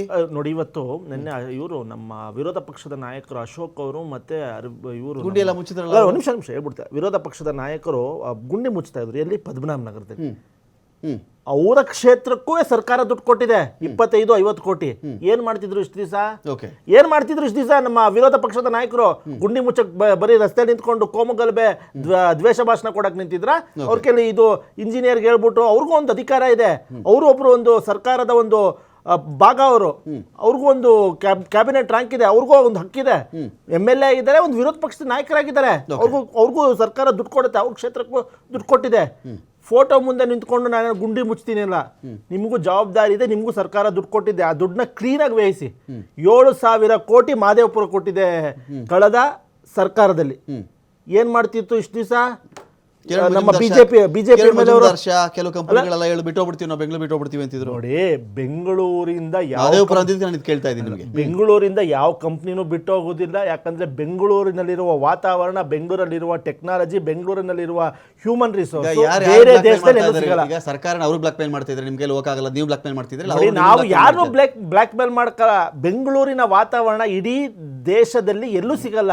ಬೆಂಗಳೂರಲ್ಲಿರೋ ಹ್ಯೂಮನ್ ರಿಸೋರ್ಸು ಎನ್ವೈರನ್ಮೆಂಟು ಮತ್ತೆ ಟೆಕ್ನಾಲಜಿ ಮತ್ತೆ ಪೂಲು, ಇವೆಲ್ಲೂ ಈ ತರ ಒಂದು ಕ್ಲಸ್ಟರ್ ಎನ್ವೈರನ್ಮೆಂಟ್ ದೇಶದ ಯಾವ ಭಾಗದಲ್ಲೂ ಸಿಗಲ್ಲ. ಅವ್ರೇನೋ ಒಂದು ಕುಂದುಕೊರತೆ ಹೇಳ್ಕೊಂಡಿದ್ದಾರೆ, ತಕ್ಷಣ ನಮ್ಮ ಸರ್ಕಾರ ಗುಂಡಿಗಳೆಲ್ಲ ಓಡಾಡ್ಕೊಳ್ಳಿ, ನೀವಂತೂ ಬಿಟ್ಟು ಹೋಗ್ಬೇಡಿ, ಹೋಗಲ್ಲ ನೀವು. ನೋಡಿ, ಹೌದು, ಗುಂಡಿ ಬಂದಿದೆ, ಮಳೆ ಜಾಸ್ತಿ ಬಂದಿದೆ, ಗುಂಡಿ ಮುಚ್ಚಕ್ಕೆ ಒಂದು ಏನಪ್ಪ ಸಮರೋಪಾದಿಯಲ್ಲಿ ಕೆಲಸ ಆಗ್ಬೇಕಾಗಿತ್ತು, ಏನೋ ಒಂದು ಅಲ್ಲಿ ಇಲ್ಲಿ ಜಾಸ್ತಿ ಆಗಿರ್ಬೋದು ಗುಂಡಿ, ಇಲ್ಲ ಅಂತಿಲ್ಲ. ಬಟ್ ನಾವು ಕೈ ಚೆಲ್ಲಿ ಕೂತಿಲ್ಲ. ಇದೇ ಒಂದು ಗೋರ್ಗಾಂವಲ್ಲಿ 5 ಇಂಜಿನ್ ಸರ್ಕಾರ, ಅಲ್ಲಿ ಕಾರ್ಪೊರೇಷನ್ನು ಅವರೇ, ಏನಪ್ಪ ಗೋರ್ಗ್ರಾಮ್ ಅಥಾರಿಟಿನೂ ಅವರೇ, ಇದು ಹರಿಯಾಣ ಗೌರ್ಮೆಂಟ್ ಅವರೇ, ಕೇಂದ್ರ ಸರ್ಕಾರನೂ ಅವರೇ. ನೀವೇ ಮಾಧ್ಯಮದವ್ರು ಬಿತ್ತರಿಸಿದ್ರಿ, ಒಂದು 8-10 ಅವರ್ ರಸ್ತೆ ರಾತ್ರಿಯಲ್ಲೆಲ್ಲ ಇದು ಸಬ್ಮರ್ಜ್ ಆಗೋಗಿತ್ತು. ಎಂತ ಅದಂತ ಗೋರ್ಗಾಂವ್ ಅಂತ ಎಂತ ದೊಡ್ಡ ಸಿಟಿ ಕಟ್ಟಿದೀವಿ ಅಂತ ಹೇಳ್ಕೊಂಡು ತಿರುಗಾಡ್ತಿದ್ರು. ಆ 1.5 ನಿಮಿಷ ಪ್ರತಿಭಟನೆ ಮಾಡ್ಲಿಲ್ಲ ನೀವಲ್ಲೆಲ್ಲ ಹೋಗ್ಬಿಟ್ಟು? 1.5 ನಿಮಿಷ ಪ್ರತಿಭಟನೆ ರಿಜಿಸ್ಟರ್ ಆಗ್ಲಿಲ್ಲ ದೇಶದಲ್ಲಿ? ನೋಡಿ, ಗುರ್ಗಾಮ್ ಎಲ್ಲ ಮುಳುಗೋಗ್ತಿತ್ತು. ಹಡಗು ಹೋಗೋದೊಂದು ಬಾಕಿ ಇತ್ತಲ್ಲಿ, ಹಡಗು ಅಂತ ಹೇಳ್ಬಿಡಿ, ದೋಣಿ ಎಲ್ಲ ಹಡಗು ಒಂದು ಬರ್ಬೇಕಾಗಿತ್ತಲ್ಲಿ. 1.5 ನಿಮಿಷದ ಪ್ರತಿಭಟನೆ ಕಾಂಗ್ರೆಸ್ ರಿಜಿಸ್ಟರ್ ಆಗಲಿಲ್ಲ. ಇವರು ಸಿಮೆಂಟ್ ಮಣ್ಣು ಎತ್ಕೊಂಡು ನಿಂತಿದ್ದಾರೆ ರೋಡಲ್ಲಿ. ಬಿಜೆಪಿ ಅವ್ರಿಗೆ ಮಾಡುವ ನೈತಿಕತೆ ಇಲ್ಲ, ಬರೀ ಅವರು ಮಾಧ್ಯಮದ ಮುಂದೆ ನಿಂತ್ಕೊಂಡು ಶೋ ಕೊಡ್ತಾರೆ. ಅವ್ರಿಗೂ ಅಧಿಕಾರ ಇದೆ, ಅಶೋಕ್ ಅವ್ರಿಗೂ.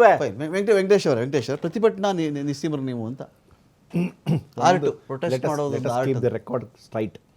ಇವರೇನು 50 ಕೋಟಿ 25 ಕೋಟಿ ಹೇಳಿದ್ದಾರೆ. 50 ಕೋಟಿ ಆಡಳಿತ ಪಕ್ಷದ ಶಾಸಕರಿಗೆ, 25 ಕೋಟಿ ವಿರೋಧ ಪಕ್ಷದಲ್ಲಿ ಇರ್ತಕ್ಕಂಥವ್ರಿಗೆ ಇದುವರೆಗೂ ಸರ್ಕಾರದಿಂದ1 ರೂಪಾಯಿ ಕೂಡ ಬಿಡುಗಡೆ ಆಗಿಲ್ಲ. ಇದು ಇಟ್ಸ್ ಆನ್ ಫ್ಯಾಕ್ಟ್. ಅದು ನಮ್ಮ ಪೇಪರ್ ಮೇಲಿದೆ, ಅದು ಪೇಪರ್ ಮೇಲಿದೆ. ಇವತ್ತು 13/8/20 13ನೇ ತಾರೀಕು ಆಗಸ್ಟ್ 25ಕ್ಕೆ ಸರ್ಕಾರ ಹಿಂದುಳಿದ ಆಯೋಗಕ್ಕೊಂದು ವರದಿಯನ್ನು, ಒಂದು ಆದೇಶವನ್ನು ಕೊಡುತ್ತೆ, ನೀವು ಕಂಡಕ್ಟ್ ಮಾಡಿ. 22/8ಕ್ಕೆ ಆಯೋಗ ಅಂದರೆ ವಿತಿನ್ 7 ಡೇಸಲ್ಲಿ ಅವರು 1450 ಜಾತಿಗಳನ್ನ ಪೇಪರ್ ಪಬ್ಲಿಕೇಶನ್ ಕೊಡ್ತಾರೆ. ಕೊಟ್ಟು ನೀವು ಅಬ್ಜೆಕ್ಷನ್ ಕೊಡಿ ಅಂತ ಕೇಳ್ತಾರೆ. ಅದ್ರಲ್ಲಿ 56 ಜಾತಿಗಳನ್ನ Lingayat Christian, Kuruba Christian, Dalit Christian, Adi Karnataka Christian, ಒಲೆಯಾ Christian ಅಂತ ಮಾಡಿರ್ತಾರೆ. ಬಿಜೆಪಿ ಆಯೋಗ ಹೋಗಿ ಅವ್ರಿಗೊಂದು ಮನವಿ ಕೊಟ್ಟಾಗ ಅವರು ಕೇವಲ 36 ಜಾತಿಗಳನ್ನ, ಮೇಲ್ವರ್ಗದ ಜಾತಿಗಳನ್ನು ಮಾತ್ರ ಕ್ರಿಶ್ಚಿಯನ್ ತೆಗಿತಾರೆ. ಮತ್ತೆ ಇನ್ನೊಂದು ನಿಯೋಗ ಹೋಗ್ತದೆ, ನಮ್ಮ ಚಲವಾದಿ ನಾರಾಯಣಸ್ವಾಮಿ ಮತ್ತೆ ಇತರ ಪ್ರಮುಖರ ಸುನೀಲ್ ಕುಮಾರ್ ಅವರ ನೇತೃತ್ವದಲ್ಲಿ ಹೋಗಿ ಗಲಾಟೆ ಮಾಡಿದ ಮೇಲೆ ಅವರಿನ್ನ ಇದ್ದಿರ್ತಕ್ಕಂಥ 13 ಜಾತಿಗಳನ್ನ ತೆಗಿತಾರೆ. ಅಂದರೆ ಇವ್ರದ್ದು ಏನು ತುಷ್ಟೀಕರಣ ಅಂತಂತಂದ್ರೆ, ಈ ಒಂದು ವ್ಯವಸ್ಥೆನಲ್ಲಿ ಜನರ ಮಧ್ಯೆ ಒಂದು ದ್ವೇಷವನ್ನು ಬೆತ್ತಬೇಕು ಅನ್ನೋ ಒಂದು ಹುನ್ನಾರ ಇವ್ರದ್ದು. ಒಟ್ಟಿಗೆ ತೆಗಿಬೋದಾಗ 56 ಹೆಸರು ತೆಗೀರಿ ಅಂದ್ರೆ ತೆಗಿಬೋದಾಗಿ, ತೆಗಿಲಿಲ್ಲ. ಮೊದಲು ಅವರು ತೆಗೆದು ಆಮೇಲೆ ಇವ್ರದ್ದು ತೆಗೆದ್ರು. ಇವರ ಉದ್ದೇಶ ಏನು? ಹಿಂದೂಗಳಿಗೆ ಅನ್ಯಾಯ ಮಾಡಬೇಕು ಅಂತ. ಅಂದ್ರೆ ಈ ಒಟ್ಟಾರೆ ದತ್ತಾಂಶವನ್ನ ತಮ್ಮ ಸ್ವಂತಕ್ಕೆ ಉಪಯೋಗಿಸ್ಕೊಳ್ಳುವಂಥ ಹುನ್ನಾರ ಈ ಸರ್ಕಾರದಲ್ಲಿತ್ತು. ನಾನೊಂದು ಹೇಳ್ತೀನಿ ನಿಮಗೆ, ಇಷ್ಟು ಬೇಗ ಮಾಡಲಿಕ್ಕೆ ಅವಶ್ಯಕತೆ ಏನಿತ್ತು ನಿಮಗೆ ಗೊತ್ತಿದೆ ಇವತ್ತಿಗೆ 3ನೇ ದಿವಸಕ್ಕೆ ಅಂಕೆ ಸಂಖ್ಯೆಗಳ ಪ್ರಕಾರ ತಮ್ಮ ವರದಿ ಪ್ರಕಾರ 3 ದಿನಕ್ಕೆ ಇಡೀ ರಾಜ್ಯದಲ್ಲಿ ಆಗಿರ್ತಕ್ಕಂಥದ್ದು 1,81,000.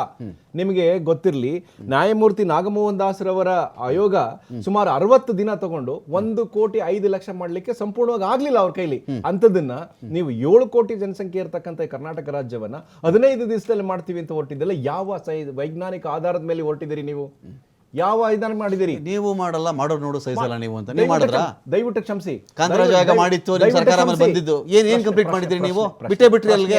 ಪ್ರಶ್ನೆ ಅದಲ್ಲ. ಒಂಥರ ಅದು ಉತ್ತಕ್ಕೆ ಯಾಕಪ್ಪ ನಾನು ಕೈ ಹಾಕ್ಲಿ ಅಂತ. ಪ್ರಶ್ನೆ ಅದಲ್ಲ. ನೀವು ಮಾಡೋ ಕೆಲಸನ ಕರೆಕ್ಟ್ ಆಗಿ ಮಾಡಿ. ನಿಮ್ಗೆ ಇನ್ನೊಂದು ಹೇಳ, ನಾನು ನೀವು ಕರೆಕ್ಟ್ ಆಗಲ್ಲ ಅಂತಾನೆ ಬಿಟ್ಬಿಟ್ರೆ ಅದನ್ನ ಅಂತ. ಸಾಂವಿಧಾನಿಕವಾಗಿ ಯಾವುದೇ ಇದು ನಿಮಗೆ ರೈಟ್ ಇಲ್ಲ ನೀವು ಕಂಡಕ್ಟ್ ಮಾಡ್ಲಿಕ್ಕೆ. ಕೇಂದ್ರ ಸರ್ಕಾರ ಇದ್ರು, ಬೊಮ್ಮಾಯಿ ಅವರಿದ್ರು, ಕುಮಾರಸ್ವಾಮಿ ಅವರಾದ್ರು, ಮೈತ್ರಿ ಸರ್ಕಾರಗಳಾಯ್ತು. ಸೆನ್ಸಸ್ ಆಕ್ಟ್ 1948 ಪ್ರಕಾರ ಪಾಪ್ಯುಲೇಷನ್ ಸರ್ವೆ ಮಾಡ್ಲಿಕ್ಕೆ ಇರತಕ್ಕಂಥದ್ದು ಅಧಿಕಾರ ಕೇಂದ್ರ ಸರ್ಕಾರಕ್ಕೆ. ಅದು ಆಗ್ಲೇ ಕೇಂದ್ರ ಸರ್ಕಾರ 16/6/2025 ಆಗ್ಲೇ ನೋಟಿಫಿಕೇಶನ್ ಮಾಡಿದೆ. ನೀವು ನೋಡಿ, ಆಯ್ತು. ಯಾವಾಗ ಶುರು ಮಾಡೋದವರು? ಮಾಡ್ತಾರೆ 2028 ಜನವರಿಗೆ. ಮಾಡ್ತಾರೆ 2028 ಜನವರಿಗೆ. ನಾಗಮೋಹನ್ ದಾಸ್ ರವರ ಆಯೋಗದ ವರದಿ 160 ಕೋಟಿ ರೂಪಾಯಿ ಕಟ್ಟಿ ಏನು SCP ದಲಿತರ ಹಣವನ್ನ ಮಾಡಿದ್ರು, ಆ 1 ಕೋಟಿ 10 ಲಕ್ಷ ಜನ ಮತ್ತೆ ಇನ್ನೊಂದ್ಸರಿ ಯಾಕೆ ಮಾಡ್ತಾ ಇದ್ದೀರಿ ನೀವು? ನಿಮ್ಗೆ ಅವಶ್ಯಕತೆ ಏನಿದೆ? ಹಿಂದುಳಿದ ಆಯೋಗಕ್ಕೂ ಮತ್ತೆ ದಲಿತರ ಆಯೋಗಕ್ಕೂ ಏನು ಸಮಸ್ಯೆ, ಏನು ಸಂಬಂಧ ಏನು? ನೀವು ಹಿಂದುಳಿದ ವರ್ಗಗಳನ್ನು ಮುಂದುವರಿಸಬೇಕು, ಸಾಮಾಜಿಕ ವೆಂಕಟೇಶ್ ಅವರ ಇನ್ನೊಂದು ಪ್ರಶ್ನೆ ಏನಿದೆ ಅಂದ್ರೆ, ಹಿಂದುಳಿದ ವರ್ಗಗಳ ಆಯೋಗ ಅದಕ್ಕೊಂದು ವ್ಯಾಪ್ತಿ ಅಂತ ಇರುತ್ತೆ.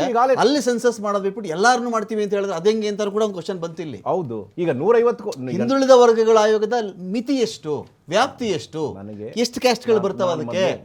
ಅದು ಬಿಟ್ಬಿಟ್ಟು ಅದ್ರ ಆಚೆಗೂ ಹೋಗ್ತಿದ್ದಾರೆ ಇವರು ಅಂತ. ಹೌದು, ನೀವು SC/ST ಮಾಡಕ್ ನಿಮ್ಗೆ ಏನು ಅವಶ್ಯಕತೆ ಇದೆ? ನಿಮ್ಗೆ ಈಗಾಗಲೇ ನಾಗಮೋಹನ್ ದಾಸ್ ವರದಿ ನಿಮ್ ಮುಂದೆ ಇದೆ. ಅದನ್ನ ನೀವು ಮತ್ತೆ 150 ಕೋಟಿ ರೂಪಾಯಿ ಯಾಕೆ ದುಡ್ಡು ಸಾರ್ವಜನಿಕ ಹಣವನ್ನು, ತೆರಿಗೆ ಹಣವನ್ನು ಹಾಳು ಮಾಡ್ತೀರಿ? ಯಾವ ಉದ್ದೇಶ ಇದೆ? ನಿಮ್ಗೆ ಯಾಕೆ ಬೇಕು ಉಸಾಬರಿ SC/ST? ಅಲ್ಲೇ ಸರಿಗೆ ಆಗ್ತಾ ಇಲ್ಲ. 2.5 ವರ್ಷ ಆದ್ಮೇಲೆ ನೀವು ಕಮಿಷನ್ ಚೇರ್ಮನ್ ಇವತ್ತು ಅಪಾಯಿಂಟ್ ಮಾಡಿದಿರಿ. ಒಟ್ಟು ದಿನೇಶ್ ಅವರೇ, ಈಗ ಈ ಒಂದು ಸರ್ವೆ ಆಗಬಾರ್ದು ಅಂತನಾ ಇದು ಓವರ್ ಆಲ್ ಆಗಿ? ಈ ಲೇಟಾಗಿ ಮಾಡಲಿ, ಇನ್ನೂ ಸ್ವಲ್ಪ ಟೈಮ್ ತೊಗೊಂಡು ಮಾಡಲಿ ಅಂತೆಲ್ಲ ಮಾಡುವುದು. ಈ ಸಮಾಜದ ಉನ್ನತ ವರ್ಗಗಳು, ಮೇಲ್ವರ್ಗಗಳು ಇದ್ರ ಬಗ್ಗೆ ಅಸಮಾಧಾನಗೊಂಡಿವೆ. ಜೊತೆಗೆ ಟಾಪ್ 1, ಟಾಪ್ 2, ಟಾಪ್ 3 ಅಂತ ಯಾವ್ಯಾವ ಜಾತಿಗಳು ಭಾವಿಸಿದ್ವೋ ಅವರಿಗೆ ಸಂಖ್ಯೆಗಳು ಕಡಿಮೆ ಆಗುವಂಥ ಅಪಾಯ ಇದೆ. ಆ ಕಾರಣಕ್ಕೆ ವಿರೋಧ ಬರ್ತಿದೆ ಅಂತನಾ? ವಿರೋಧ ಅಂದ್ರೆ ಇವತ್ತು ಈಗ ಹಿಂದುಳಿದ ವರ್ಗಗಳ ಆಯೋಗದ ಬಗ್ಗೆ ಕೇಳಿದ್ರೆ ಅವರು, ಇವ್ರು ಯಾರ್ರೀ ಎಲ್ಲ ಜಾತಿದ್ ಮಾಡಕ್ಕೆ ಇವರು ಈ ಒಂದು ಆಯೋಗಕ್ಕೆ ಏನು ಸಂಬಂಧ ಇದೆ ಅಂತ ಹೇಳಿದ್ರು. Caste is A part of politics. ಇವತ್ತು ಕ್ಯಾಸ್ಟ್ ಏನಾಗಿದೆ, is A part of politics. ವಿಷಯಕ್ಕೆ ಬಂದ್ರಿ, ಮೇಜರು ಇವತ್ತು ಪಾಲಿಟಿಕ್ಸ್ ನಡೀತಾ ಇರೋದೇ ಕ್ಯಾಸ್ಟ್ ಮೇಲೆ. ಇವತ್ತು ಸಿದ್ದರಾಮಯ್ಯನವರು ಟೋಟಲ್ ಪಾಪ್ಯುಲೇಷನ್ನ ಡಿವೈಡ್ ಮಾಡಿರೋದು ಐಯಿಂದ ಮತ್ತು ಜಿಲೇಬಿ. ಐಯಿಂದ ಅಂದರೆ ಅಲ್ಪಸಂಖ್ಯಾತರು, ಹಿಂದುಳಿದವರು, ದಲಿತರು. ಜಿಲೇಬಿ ಅಂದರೆ ಗೌಡ್ರು, ಲಿಂಗಾಯತರು, ಬ್ರಾಹ್ಮಣರು ಅಂತ ಡಿವೈಡ್ ಮಾಡ್ಕೊಂಡು ಆಳ್ತಾವ್ರು. ಈಗ BJP ಅವರು ಹಿಂದೂ, ಮುಸ್ಲಿಂ ಅಂತ ಡಿವೈಡ್ ಮಾಡಿ ಆಳ್ತಾರೆ. ಇದೇ ರೀತಿ ಸಿದ್ದರಾಮಯ್ಯನವರು ಇವತ್ತು ರಾಜ್ಯ ಆಳ್ತಾ ಇರೋದು ಐಯಿಂದ ಜಿಲೇಬಿ ಅನ್ನೋ ಕಾನ್ಸೆಪ್ಟ್ ಅಲ್ಲಿ. ಇವತ್ತು ಅವ್ರ ಕಾನ್ಸೆಪ್ಟ್ ಗ್ಯಾರಂಟಿ ಬರ್ತಿಲ್ಲ ಅಂತ ನೀವು ಹೇಳೋದು. ಇವತ್ತು ನಾವು ಹೇಳ್ತಾ ಇರೋದು ಐದಿಂದ ಬಂದ್ಬಿಟ್ಟು ನಿಮ್ಗೆ ಗೌಡ, ಲಿಂಗಾಯತ, ಬ್ರಾಹ್ಮಣ 5 ಗ್ಯಾರಂಟಿಗಳು ಅವ್ರಿಗೆ ಬಂದಿದ್ಯಾ ಬಂದಿಲ್ವಾ? ಡಿವೈಡ್ ಮಾಡಿದ್ದೆ ನಿಜ ಆದ್ರೆ ಸರ್, ಆಡಳಿತ ಬೇರೆ, ನೀವು ಕೊಡೋ ಗ್ಯಾರಂಟಿ ಬೇರೆ. ಗ್ಯಾರಂಟಿ ಎಲ್ರಿಗೂ ಕೊಡಬಹುದು, ಇನ್ನೊಂದು ಮಾಡಬಹುದು. ರಾಜಕೀಯದಲ್ಲಿ ಬರೋದು ಓಟು ವೆರಿ ಇಂಪಾರ್ಟೆಂಟ್ ಆಗುತ್ತೆ ಇಲ್ಲಿ ಮ್ಯಾಟ್ರು. ನೀವು ಓಟ್ ಒತ್ತೋದು, ಇವ್ರು ಏನಂತ ಬಿಂಬಿಸ್ಕೊತಾ ಇರೋದು, ನಾನು ಅಹಿಂದ ನಾಯಕ. ಇವತ್ತು ನೆಕ್ಸ್ಟ್ DK ಶಿವಕುಮಾರ್ ಅವ್ರಿಗೆ ಅಧಿಕಾರ ಕೊಡಬೇಕು ಅಂದ್ರೆ ಅವ್ರು ಜಿಲೇಬಿ ನಾಯಕ ಆಗ್ಬಿಡ್ತಾರೆ, ಅಹಿಂದ ನಾಯಕದಿಂದ ಆಚೆ ಹೋಗ್ಬಿಡ್ತಾರೆ. ಈಗ ನೀವು ಸೆನ್ಸಸ್ ಮಾಡ್ಬಿಟ್ಟು ಏನಾದ್ರು ಒಕ್ಕಲಿಗರು ಕಡಿಮೆ ಇದಾರೆ ಅಂದ್ರೆ, ಇವ್ರಿಗೆ ಬಲ ಇಲ್ಲಪ್ಪ, ನನ್ಗೆ ಎಲ್ಲ ಬಲ ಇರೋದು, ಶಾಸಕರ ಬೆಂಬಲನೂ ನನಗೆ ಇದೆ, ಜಾತಿನೂ ನನಗೆ ಇದೆ, ನಾನೇ CM ಆಗಿ ಮುಂದುವರಿತೀನಿ ಅಂತಲೂ ಹೇಳ್ಬೋದು. ಈ ಎಲ್ಲ ಒಂದು ಕಾನ್ಸೆಪ್ಟ್ ಇದೆ. ಮತ್ತೆ ಇನ್ನೂ ಒಂದು ಇದ್ರೊಳಗಡೆ ಸ್ಟ್ರಾಟಜಿ ಇದೆ ಸಿದ್ದರಾಮಯ್ಯನವ್ರದ್ದು. ಅವರು ಬಹಳ ಮೆಚ್ಯೂರ್ಡು ಮತ್ತೆ ಬುದ್ಧಿವಂತರು. ಇವತ್ತು ಪ್ರೆಸೆಂಟ್ ಸಮಸ್ಯೆಗಳನ್ನ ಡೈವರ್ಟ್ ಮಾಡಕ್ಕೆ ಯಾವ್ದಾದ್ರು ಒಂದು ವಿಷಯನ ಸಮಾಜದಲ್ಲಿ ತಂದು ಬಿಡ್ತಾ ಇರ್ತಾರೆ. ಅದಕ್ಕೆ ನೀವು ಈಗ ನಡೆದಂತ ವಿಚಾರಗಳೇ ಗೊತ್ತಿರ್ಬೋದು. ಇವತ್ತು ಈ ಜಾತಿ ಸಮೀಕ್ಷೆನೂ ಕೂಡ ಅದೇ ಕಾನ್ಸೆಪ್ಟ್ ಅಲ್ಲಿ ಪ್ರೆಸೆಂಟ್ ಸ್ಟೇಟ್ ಪ್ರಾಬ್ಲಮ್ ನ ಮಾಸ್ಕಿಂಗ್ ಮಾಡೋದಕ್ಕೆ ಈ ಸೆನ್ಸಸ್ ನ ಆಚೆ ತೆಗೆದಿದ್ದಾರೆ. ಚರ್ಚೆ ಕಶ್ಯಪ್ ಅವರೇ, ರಾಹುಲ್ ಗಾಂಧಿಗಿರ್ತಕ್ಕಂಥ ಕಟ್ಟಕಡೆಯ ಆಪ್ಷನ್ ಅಥವಾ ಒಂದು ಆಸರೆ ಚುನಾವಣಾ ವಿಚಾರಗಳಿಗೆ ಬಂದಾಗ ನಂಬಿಕೊಂಡಿರೋದು OBC ಅನ್ನೋ ಒಂದು ವಲಯವನ್ನು, OBC SC/ST. ಈ ಕಾರಣಕ್ಕೆ ಕ್ಯಾಸ್ಟ್ ಸೆನ್ಸಸ್ ಇದನ್ನೇ ಮಾತಾಡ್ತಿರೋದಾ? 136 ಸೀಟು 139 ಸೀಟಲ್ಲೂ ಕಾಂಗ್ರೆಸ್ ಇವತ್ತು ಇರಬೇಕಾದ್ರೆ ಯಾವುದೋ ಒಂದು ವರ್ಗ ಮತ ಹಾಕಿದ್ರೆ ಅಷ್ಟು ಬರೋಕ್ಕೆ ಸಾಧ್ಯ ಇಲ್ಲ, ಎಲ್ಲರೂ ಇರಬೇಕಾಗತ್ತೆ. ಕ್ಯಾಸ್ಟ್ ಸೆನ್ಸಸ್ ಹಿಂದೆ ಕಾಂಗ್ರೆಸ್ ಪಾರ್ಟಿ ಇಷ್ಟು ಹಿಂದೆ ಬಿದ್ದಿರೋದು ಯಾಕೆ? ನೋಡಿ, 2011ರಲ್ಲಿ ಯು ಪಿ ಎ ಸರ್ಕಾರ ಮಾಡಿತ್ತು. 2011ರಲ್ಲಿ ಯು ಪಿ ಎ ಸರ್ಕಾರ ಮಾಡಿತ್ತು.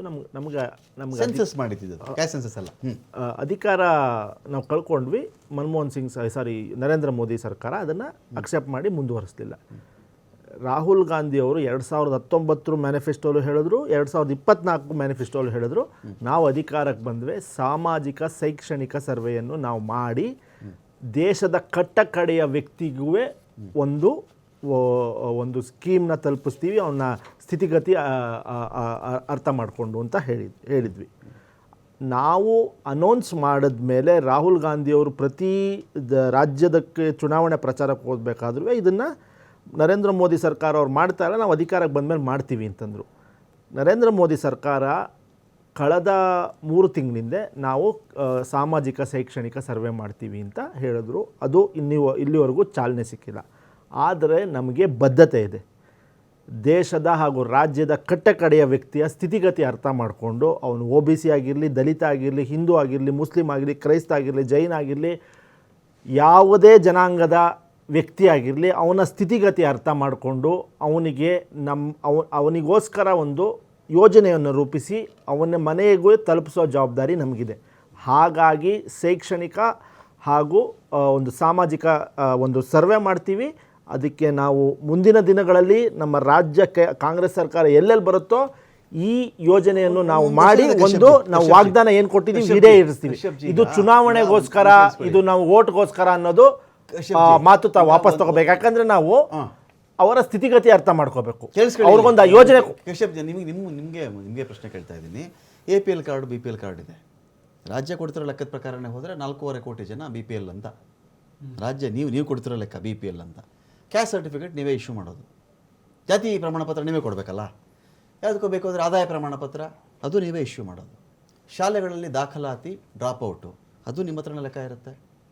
ಅನಕ್ಷರಸ್ಥರು ನಿಮ್ಮ ಹತ್ರನೇ ಲೆಕ್ಕ ಇದೆ. ವಯಸ್ಕರ ಶಿಕ್ಷಿತರು ನಿಮ್ಮ ಹತ್ರನೇ ಲೆಕ್ಕ ಇದೆ. ರೇಷನ್ ಕಾರ್ಡ್ ಬಂದು ಕ್ಯೂ ನಿಂತ್ಕೊಳ್ಳೋರು ನಿಮ್ಮದೇ ಲೆಕ್ಕ ಇದೆ. ಡೇಟಾ ನಿಮ್ಮ ಹತ್ರನೇ ಇದೆ. ಬ್ಯಾಂಕ್ ಅಕೌಂಟ್ಗಳು ಒಂದು ಹಂತಕ್ಕೆ ನೀವು ಟ್ರೈ ಮಾಡಿಬಿಟ್ರೆ ಆ ಒಂದು ವಿವರಗಳು ಸಿಗಬೇಕಾದಾಗ ಇದೇನಿದೆ ಎಕ್ಸ್ಟ್ರಾ? ನಿಮ್ಮ ಹತ್ರ ಯಾವ ದಾಖಲೆಗಳಿಲ್ಲ ಅಂತ ಹಂಗಾದ್ರೆ ನೀವೆಲ್ಲ ಫೇಕ್ ಇಶ್ಯೂ ಮಾಡ್ತಿರ್ಬೇಕು. ಇದು ನಾವು ನಂಬ್ಕೊಳ್ಳೋದಾದರೆ ಈ ದಾಖಲೆ ಇಟ್ಕೊಂಡು ಈಗ ನನಗೇನೋ ಒಂದು ಯೋಜನೆ ಬೇಕಪ್ಪ, ತಗೋಪ್ಪ ನೀನು ಜಾತಿ ಯಾವ ಪ್ರಮಾಣ ಪತ್ರಪ್ಪ ತಗೋಪ್ಪ, ನೀನು ಆದಾಯ ಎಷ್ಟಿದೆ ನಿಂದು ಆದಾಯ ತಗೋಬಾ ಅಂತೀರಿ. ನಿಮ್ಮ ಆಫೀಸ್ಗಳೇ ಇಶ್ಯೂ ಮಾಡೋದು ನೋಡಿ. ಇದೆಲ್ಲ ಸೆನ್ಸಸ್ಗೆ ಪೂರಕ ಅಲ್ಲ. ಇದು ಹೇಳ್ಬಿಡ್ತೀರ. ಅವನ ಸ್ಥಿತಿಗತಿ ಅರ್ಥ ಮಾಡ್ಕೋಬೇಕಾಗಿರೋದು ಅವನು ಗಳಿಸ್ತಿರುವ ಒಂದು ಸಂಬಳ ಇರ್ಬೋದು, ಅವನು ಗಳಿಸ್ತಿರುವ ಅವನತ್ತಿರುವ ಒಂದು ಆಸ್ತಿ ಇರ್ಬೋದು, ಅವನ ದೈನಂದಿನ ಸ್ಥಿತಿ ಅರ್ಥ ಮಾಡ್ಕೊಳ್ಳೋಕ್ಕೆ ಇದನ್ನು ಮಾಡ್ತಿದ್ದೀವಿ. ಅವನು ಯಾವ ಜಾತಿ, ಅವನು ಏನು ಓದಿದ್ದಾನೆ, ಅವನ ಇನ್ಕಮ್ ಏನು ಅಂತ ನಮ್ಮ ಹತ್ರ ಡೇಟಾ ಇರಲ್ಲ. BPL ಕಾರ್ಡ್ ಹೆಂಗೆ ಬಂತು ನೋಡಿ. BPL ಕಾರ್ಡು ಅದೊಂಥರ ಕಾಳು ಸಂತೆಯಲ್ಲಿ ಇಶ್ಯೂ ಆಗ್ಬಿಟ್ಟು EWS ಮಾಡಿ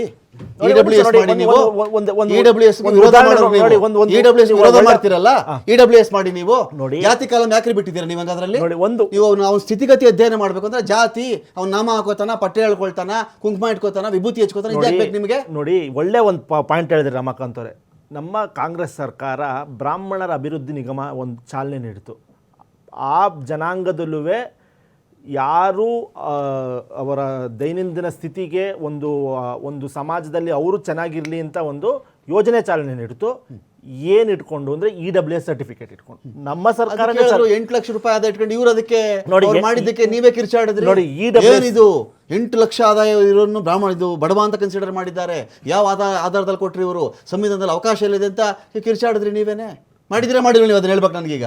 ನೋಡಿ, ಇಲ್ಲ ಅಂತ ನಾವು ಹೇಳೋಕ್ಕಾಗಲ್ಲ. ಬಟ್ ನಾವು ಈ ಸಮೀಕ್ಷೆಯನ್ನು ಮಾಡ್ತಿರುವುದು ರಾಜ್ಯದ ಕಟ್ಟಕಡೆಯ ವ್ಯಕ್ತಿ, ತುಳಿತಕ್ಕೊಳಗಾದ ವ್ಯಕ್ತಿಯ ಸ್ಥಿತಿಗತಿ. ಜಾತಿ ಕಾಲಂ ಎರೇಸ್ ಮಾಡ್ತೀರಾ ಮಾಡಲ್ವಾ? ನೋಡಿ, ಸ್ಥಿತಿಗತಿ ಜಾತಿ ಕಾಲಮನ್ನು ನಾವು ಎರೇಸ್ ಏನಕ್ಕೆ ಮಾಡಬೇಕು? ಇವಾಗ ಅವ್ನು ಹುಟ್ಟುತ್ತಾ ಇವಾಗ ಸೋರಿಕೆ ಆಗಿದ್ದೆ ಫಸ್ಟ್ ಜಾತಿದು ಅಂಕಿಅಂಶಗಳು. ನೋಡಿ, ಕಾಂತರಾಜು ವರದಿ ಆಯೋಗ ಎಲ್ಲೂ ಸೋರಿಕೆ ಆಗಿಲ್ಲ. ನೋಡಿ, ಅದು ಸರ್ಕಾರದ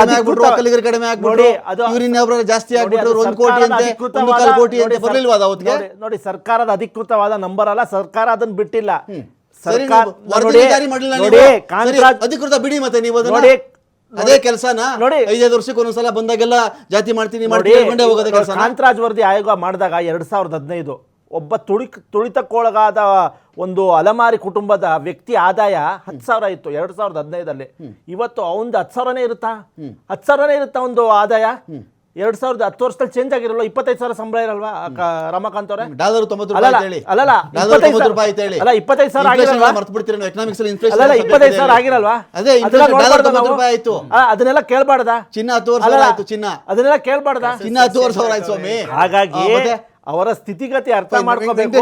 10 ವರ್ಷದಲ್ಲಿ ಈಗ ಸುತ್ತಿ ಬಳಸಿ ನನಗೆ ಕಶ್ಯಪ್ ಅವ್ರ ಮಾತು, ನನಗೆ ಅದು ಪಾರ್ಟಿ ಸ್ಟ್ಯಾಂಡ ಅವ್ರ ವೈಯಕ್ತಿಕ ಸ್ಟ್ಯಾಂಡ ನನಗೆ ಗೊತ್ತಿಲ್ಲ. ಅದರಲ್ಲಿ ಇವರು ಇಡೀ ಹೇಳಕ್ ಹೊರಟಿರೋದು ಒಬ್ಬ ಮನುಷ್ಯನ ಸಾಮಾಜಿಕ, ಶೈಕ್ಷಣಿಕ, ಆರ್ಥಿಕ ಪರಿಸ್ಥಿತಿ ಹೇಗಿದೆ ಅದ್ರ ಮೇಲೆ ಪಾರ್ಟಿ ಸ್ಟ್ಯಾಂಡ್ ರಮಾಕಾಂತ್. ಆಯ್ತು, ಓಕೆ ಫೈನ್, ಅದ್ರ ಮೇಲೆ ನಾವು ಮಾಡ್ತಾ ಇದ್ದೀವಿ ಅಂತೇಳಿ. ಅಂದರೆ ಇಲ್ಲಿರೋ ಪ್ಯೂರ್ ಕನ್ಸರ್ನ್ ನಮ್ಗೆ ಎಲ್ಲಿಗೆ ಬರುತ್ತೆ ಅಂತ ಹೇಳಿದ್ರೆ, ನಮ್ಮ ರಾಜ್ಯದಲ್ಲಿ ಒಬ್ಬ ಮನುಷ್ಯ ನಿಜವಾಗ್ಲೂ ಕಷ್ಟಪಡ್ತಾ ಇದ್ದರೆ ಅವನ ಸಹಾಯಕ್ಕೆ ನಾವು ಯೋಜನೆ ಮಾಡಬೇಕು ಅಂತ ಹೇಳಿ. ನನ್ನ ಪಾಯಿಂಟ್ ಇರೋದು ಇಷ್ಟೇ. ಇಲ್ಲಿ ಇದಕ್ಕೆ ಜಾತಿ ಅನ್ನೋ ಕಾಲಮ್, ದಲಿತ ಕ್ರಿಶ್ಚಿಯನ್ನ, ಮುಸ್ಲಿಂ ಕ್ರಿಶ್ಚಿಯನ್ನ, ಹಿಂದೂ ಕ್ರಿಶ್ಚಿಯನ್ನ, ವಲಯ ಕ್ರಿಶ್ಚಿಯನ್ನ, ಮಾದಿಗ ಕ್ರಿಶ್ಚಿಯನ್ನ, ಇದು ಯಾಕೆ ಬೇಕು ನನಗೆ? ಇದನ್ನ ಇಟ್ಕೊಂಡು ನೀವು ಯಾಕೆ ಮಾಡ್ತೀರಿ? ಅವ್ನು ನೋಡಿ, ನನಗೆ ಈ ಒಂದು ವಿಚಾರದಲ್ಲಿ ನಿಮ್ಮ ಪಾರ್ಟಿಯಿಂದ MP ಆಗಿದ್ದಾರಲ್ಲ ಡಾಕ್ಟರ್ ಮಂಜುನಾಥ್ ಅವರು ಯಾವುದೋ ಒಂದು ಸಂದರ್ಶನದಲ್ಲಿ ಒಂದು ಮಾತು ಹೇಳಿದರು. ಹೆಂಗೆ ನೀವು ಡಿಸೈಡ್ ಮಾಡ್ತೀರಿ ಮಂಜುನಾಥ್ ಅವರೇ, ನಿಮ್ಮ ಆಸ್ಪತ್ರೆಗೆ ಬಂದಾಗ ನೀವು ಯಾವ ಥರ ಕೊಡ್ತೀರಿ ಟ್ರೀಟ್ಮೆಂಟು? ನಿಮಗೆ ಬಡವ ಶ್ರೀಮಂತ ಹೆಂಗೆ ಗೊತ್ತಾಗುತ್ತೆ ಅಂದರೆ, ನನ್ನ ಅಂತರದೃಷ್ಟಿಗೆ ಒಬ್ಬ ಮನುಷ್ಯನ ಎದುರುಗಡೆ ಬಂದು ನಿಂತರೇ ಅವ್ನು ನಿಜವಾಗ್ಲೂ ಕಷ್ಟದಲ್ಲಿರೋಣ ಇಲ್ವಾ ಅಂತ ನನಗೆ ಗೊತ್ತಾಗುತ್ತೆ ಅಂತೇಳಿ ಈ ಮಾತು ಮಂಜುನಾಥ್ ಅವರು ಹೇಳಿದರು. ನನಗೆ ಗೊತ್ತಾಗುತ್ತೆ, ಅದಾದ್ಮೇಲೆ ನಾನು ಎಷ್ಟು ಕಡಿಮೆ ಮಾಡಬಹುದು ಮಾಡಿಕೊಡ್ತೀನಿ ಅಂತೇಳಿ. ಆ ಲೆಕ್ಕಾಚಾರದ ಮೇಲೆ ಮಾಡಿ ಸ್ವಾಮಿ. ರಮಾಕಾಂತ್ರವರೇ, ಡಾಕ್ಟರ್ ಮಂಜುನಾಥ್ ಅವರು ತುಂಬ ಸೇವೆಯನ್ನು ಮಾಡಿದ್ದಾರೆ ಜಯದೇವದಲ್ಲಿ. ಅವ್ರಿಗೆ ಅಭಿನಂದನೆಗಳು. ಅಂದರೆ ನಾನು ಏನು ಹೇಳಕ್ಕೆ ಹೊರ್ತೀನಿ, ಕಾಂಗ್ರೆಸ್ ಪಕ್ಷದ ಇತಿಹಾಸವನ್ನು ನೋಡಿದಾಗ ಅವರು ಕೇವಲ ಹಿಂದುಳಿದ ವರ್ಗದವ್ರನ್ನ ಮತ್ತು ದಲಿತರನ್ನ ಬರೀ ಕೇವಲ ವೋಟ್ ಬ್ಯಾಂಕ್ ಆಗಿ ಮಾಡ್ಕೊಂಡ್ರೆ ಹೊರತು, ಇವತ್ತೇನು ಕರ್ನಾಟಕದ ಕಾಂಗ್ರೆಸ್ ಲೀಡರ್ಸು ಮತ್ತು ನಮ್ಮ ರಾಹುಲ್ ಗಾಂಧಿಯವರು ಅವರು ಇತಿಹಾಸವನ್ನು ಓದಬೇಕು. ಯಾವ ಕಾರಣಕ್ಕೋಸ್ಕರ ಅವರು ತಾತ ಅವರು ನೆಹರು ಅವರು ಕಾಲೇಕರ್ನ ಒಬ್ಬ ವರದಿಯನ್ನು 1955 ಒಪ್ಕೊಳ್ಳಿಲ್ಲ? ಯಾಕೆ ಅವ್ರ ತಂದೆಯವರು ಮತ್ತು ಇವರು ಮಂಡಲ್ ಕಮಿಷನ್ ಒಪ್ಕೊಳ್ಳಿಲ್ಲ? ಯಾಕೆ ಚಿನ್ನಪ್ಪ ರೆಡ್ಡಿ ವರದಿ ಒಪ್ಕೊಳ್ಳಿಲ್ಲ ಇವರು? ಇವತ್ತು ಎಲ್ಲೋದ್ರು ನಮ್ಮ ಕಶ್ಯಪ್ ಅವರು ಭಾಳ ಸೂಕ್ಷ್ಮವಾಗಿ ಹೇಳಿದ್ರು, ನಮ್ಮ ರಾಹುಲ್ ಗಾಂಧೀಜಿಯವರು ಎಲ್ಲೋದ್ರು ಕೂಡ ಎಲೆಕ್ಷನ್ ಟೈಮಲ್ಲಿ ಹೇಳ್ತಾರೆ ಅಂತ.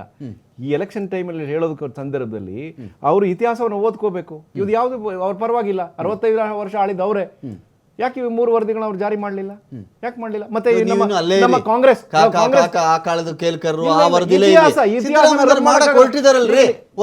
ಗೌರವಿಸಿ ಕಾಂತರಾಜು ವರದಿನ ಯಾಕೆ ನೀವು ಕಾಂತರಾಜು ವರದಿನ ಯಾಕೆ ಮಾಡಲಿಲ್ಲ?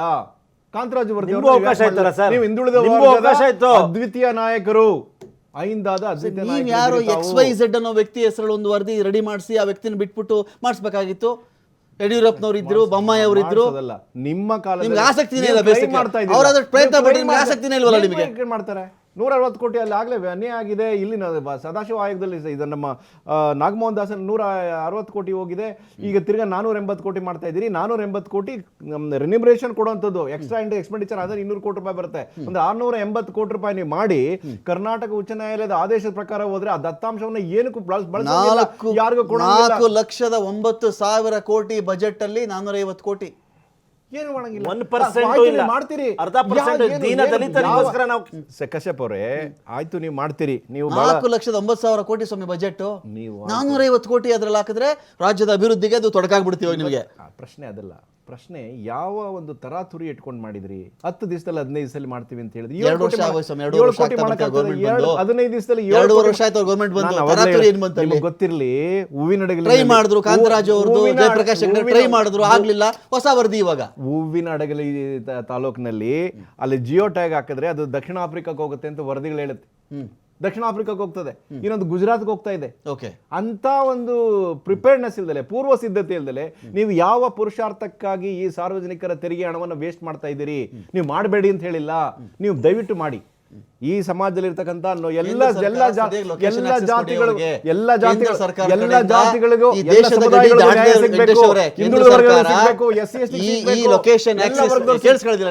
ಕೇಂದ್ರ ಸರ್ಕಾರ ಈ ದೇಶದ ಗಡಿ ದಾಟದೇ ಇರೋ ತರದಲ್ಲಿ ಲೊಕೇಶನ್ ಆಕ್ಸೆಸ್ ನ ಸರಿಯಾಗಿ ಮಾಡಿ ಸಾಫ್ಟ್ವೇರ್ ಕಂಪನಿಗಳ ಜೊತೆ ಮಾತಾಡಿ ಒದಗಿಸ್ಕೊಡಿ. ಕನ್ಸರ್ನ್ ಇದೆಯಲ್ಲ ನಿಮಗೆ.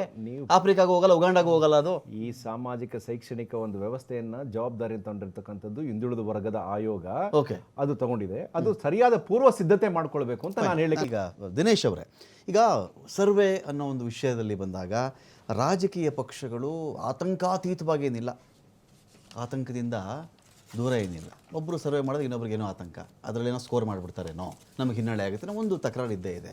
ಬಟ್ ಈಗ ಒಂದಷ್ಟು ವರದಿಗಳನ್ನಾಗಲೇ ವೆಂಕಟೇಶ್ ದೊಡ್ಡೇನವರು ಮೆನ್ಷನ್ ಮಾಡ್ತಾಯಿದ್ರು. ಈಗ ಹಾವನೂರು ಅವರಾಗಲಿ ಬೇರೆ ಬೇರೆಯವರಾಗಲಿ ಇವರೆಲ್ಲ ವರದಿಗಳು ಕೊಟ್ಟಾಗ ಕಾಕಾ ಕೇಳ್ಕರ್ ಮಾಡಿದಾಗಲಿ ಇದನ್ನೆಲ್ಲ ಯಾಕೆ ಜಾರಿ ಮಾಡಲಿಲ್ಲ ಇವರು ಅಂತ ಹೇಳಿ ಜಾರಿ ಮಾಡೋಕ್ಕೆ ಅವರು ಒಂದು ಹೆಜ್ಜೆ ಇಡ್ತಾ ಇದ್ದಾರೆ.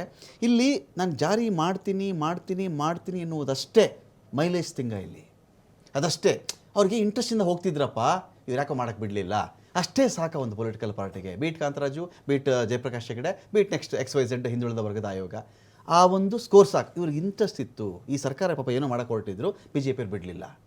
ಅದು ಯಾವುದು ಜಾರಿನೂ ಆಗಲ್ಲ. ಅದೇ ಒಂದೇ ಹಾವು ಒಂದೇ ಮುಂಗುಸಿ ಇರೋದು. ಒಂದು ಬುಟ್ಟಿ, ಒಂದು ಹಾವು, ಒಂದೊಂದರ ಬುಟ್ಟಿಲಿ ಮುಂಗುಸಿ, ಎರಡು ಬುಟ್ಟಿಲ್ಲ ಹಾವಾದ್ರೂ ಸತ್ತೋಗ್ಬಿಡುತ್ತೆ, ಮುಂಗುಸಿ ಸತ್ತೋಗ್ಬಿಡುತ್ತೆ. ನೆಕ್ಸ್ಟ್ ಎಲೆಕ್ಷನ್ಗೆ ನೆಕ್ಸ್ಟ್ ಬೇರೆ ಊರಲ್ಲಿ ಹಾವು ಮುಂಗುಸಿ ಫೈಟ್ ತೋರ್ಸೋಕ್ಕೆ ಆಗಲ್ವಲ್ಲ, ಅದಕ್ಕೆ ಅದಷ್ಟು ಬಿಡ್ತೀನಿ ಅವಳಲ್ಲ ನೋಡಿ ಇವರು ಅಡ್ಡ ಮಾಡಿಬಿಟ್ರು ಇವರು. ಸರ್, ಇವತ್ತು ಪರಿಸ್ಥಿತಿ ಏನಾಗಿದೆ ಅಂದರೆ ಎಲ್ಲ ಮುಂದುವರೆದ ದೇಶಗಳು ಮೂನ್ಗೆ ಹೋಗ್ತೀವಿ, ಮಾರ್ಸ್ಗೆ ಹೋಗ್ತೀವಿ, ಆರ್ಟಿಫಿಷಿಯಲ್ ಇಂಟೆಲಿಜೆನ್ಸ್ಗೆ ಹೋಗ್ತೀವಿ, ಡ್ರೈವರ್ಲೆಸ್ ಕಾರ್ಗೆ ಹೋಗ್ತೀವಿ ಅಂತ ಯೋಚನೆ ಮಾಡ್ತಾ ಇದ್ದಾರೆ. ನಾವಿನ್ನೂ ಜಾತಿಲ ಕಿತ್ತಾಡ್ತಾ ಇದ್ದೀವಿ. ನಾವು ಆಮ್ ಆದ್ಮಿ ಪಾರ್ಟಿಯವರು ದೆಹಲಿಲಿ ಮಾಡಿದಂಥ ಥಿಂಗ್ಸ್ಗಳನ್ನ ಇವತ್ತು ಇವ್ರು ಯಾರೂ ಮಾಡೋಕ್ಕೆ ರೆಡಿ ಇಲ್ಲ. ಯಾಕಂದರೆ ನಾವು ಸರ್ವರಿಗೂ ಶಿಕ್ಷಣ, ಸರ್ವರಿಗೂ ಆರೋಗ್ಯ, ಎಲ್ಲರಿಗೂ ಎಲೆಕ್ಟ್ರಿಸಿಟಿ, ವಾಟರ್, ಪ್ರತಿಯೊಂದನ್ನು ನಾವು ಎಲ್ರಿಗೂ ರೀಚ್ ಆಗೋ ಕಾನ್ಸೆಪ್ಟಲ್ಲಿ ಮಾಡ್ದೋ.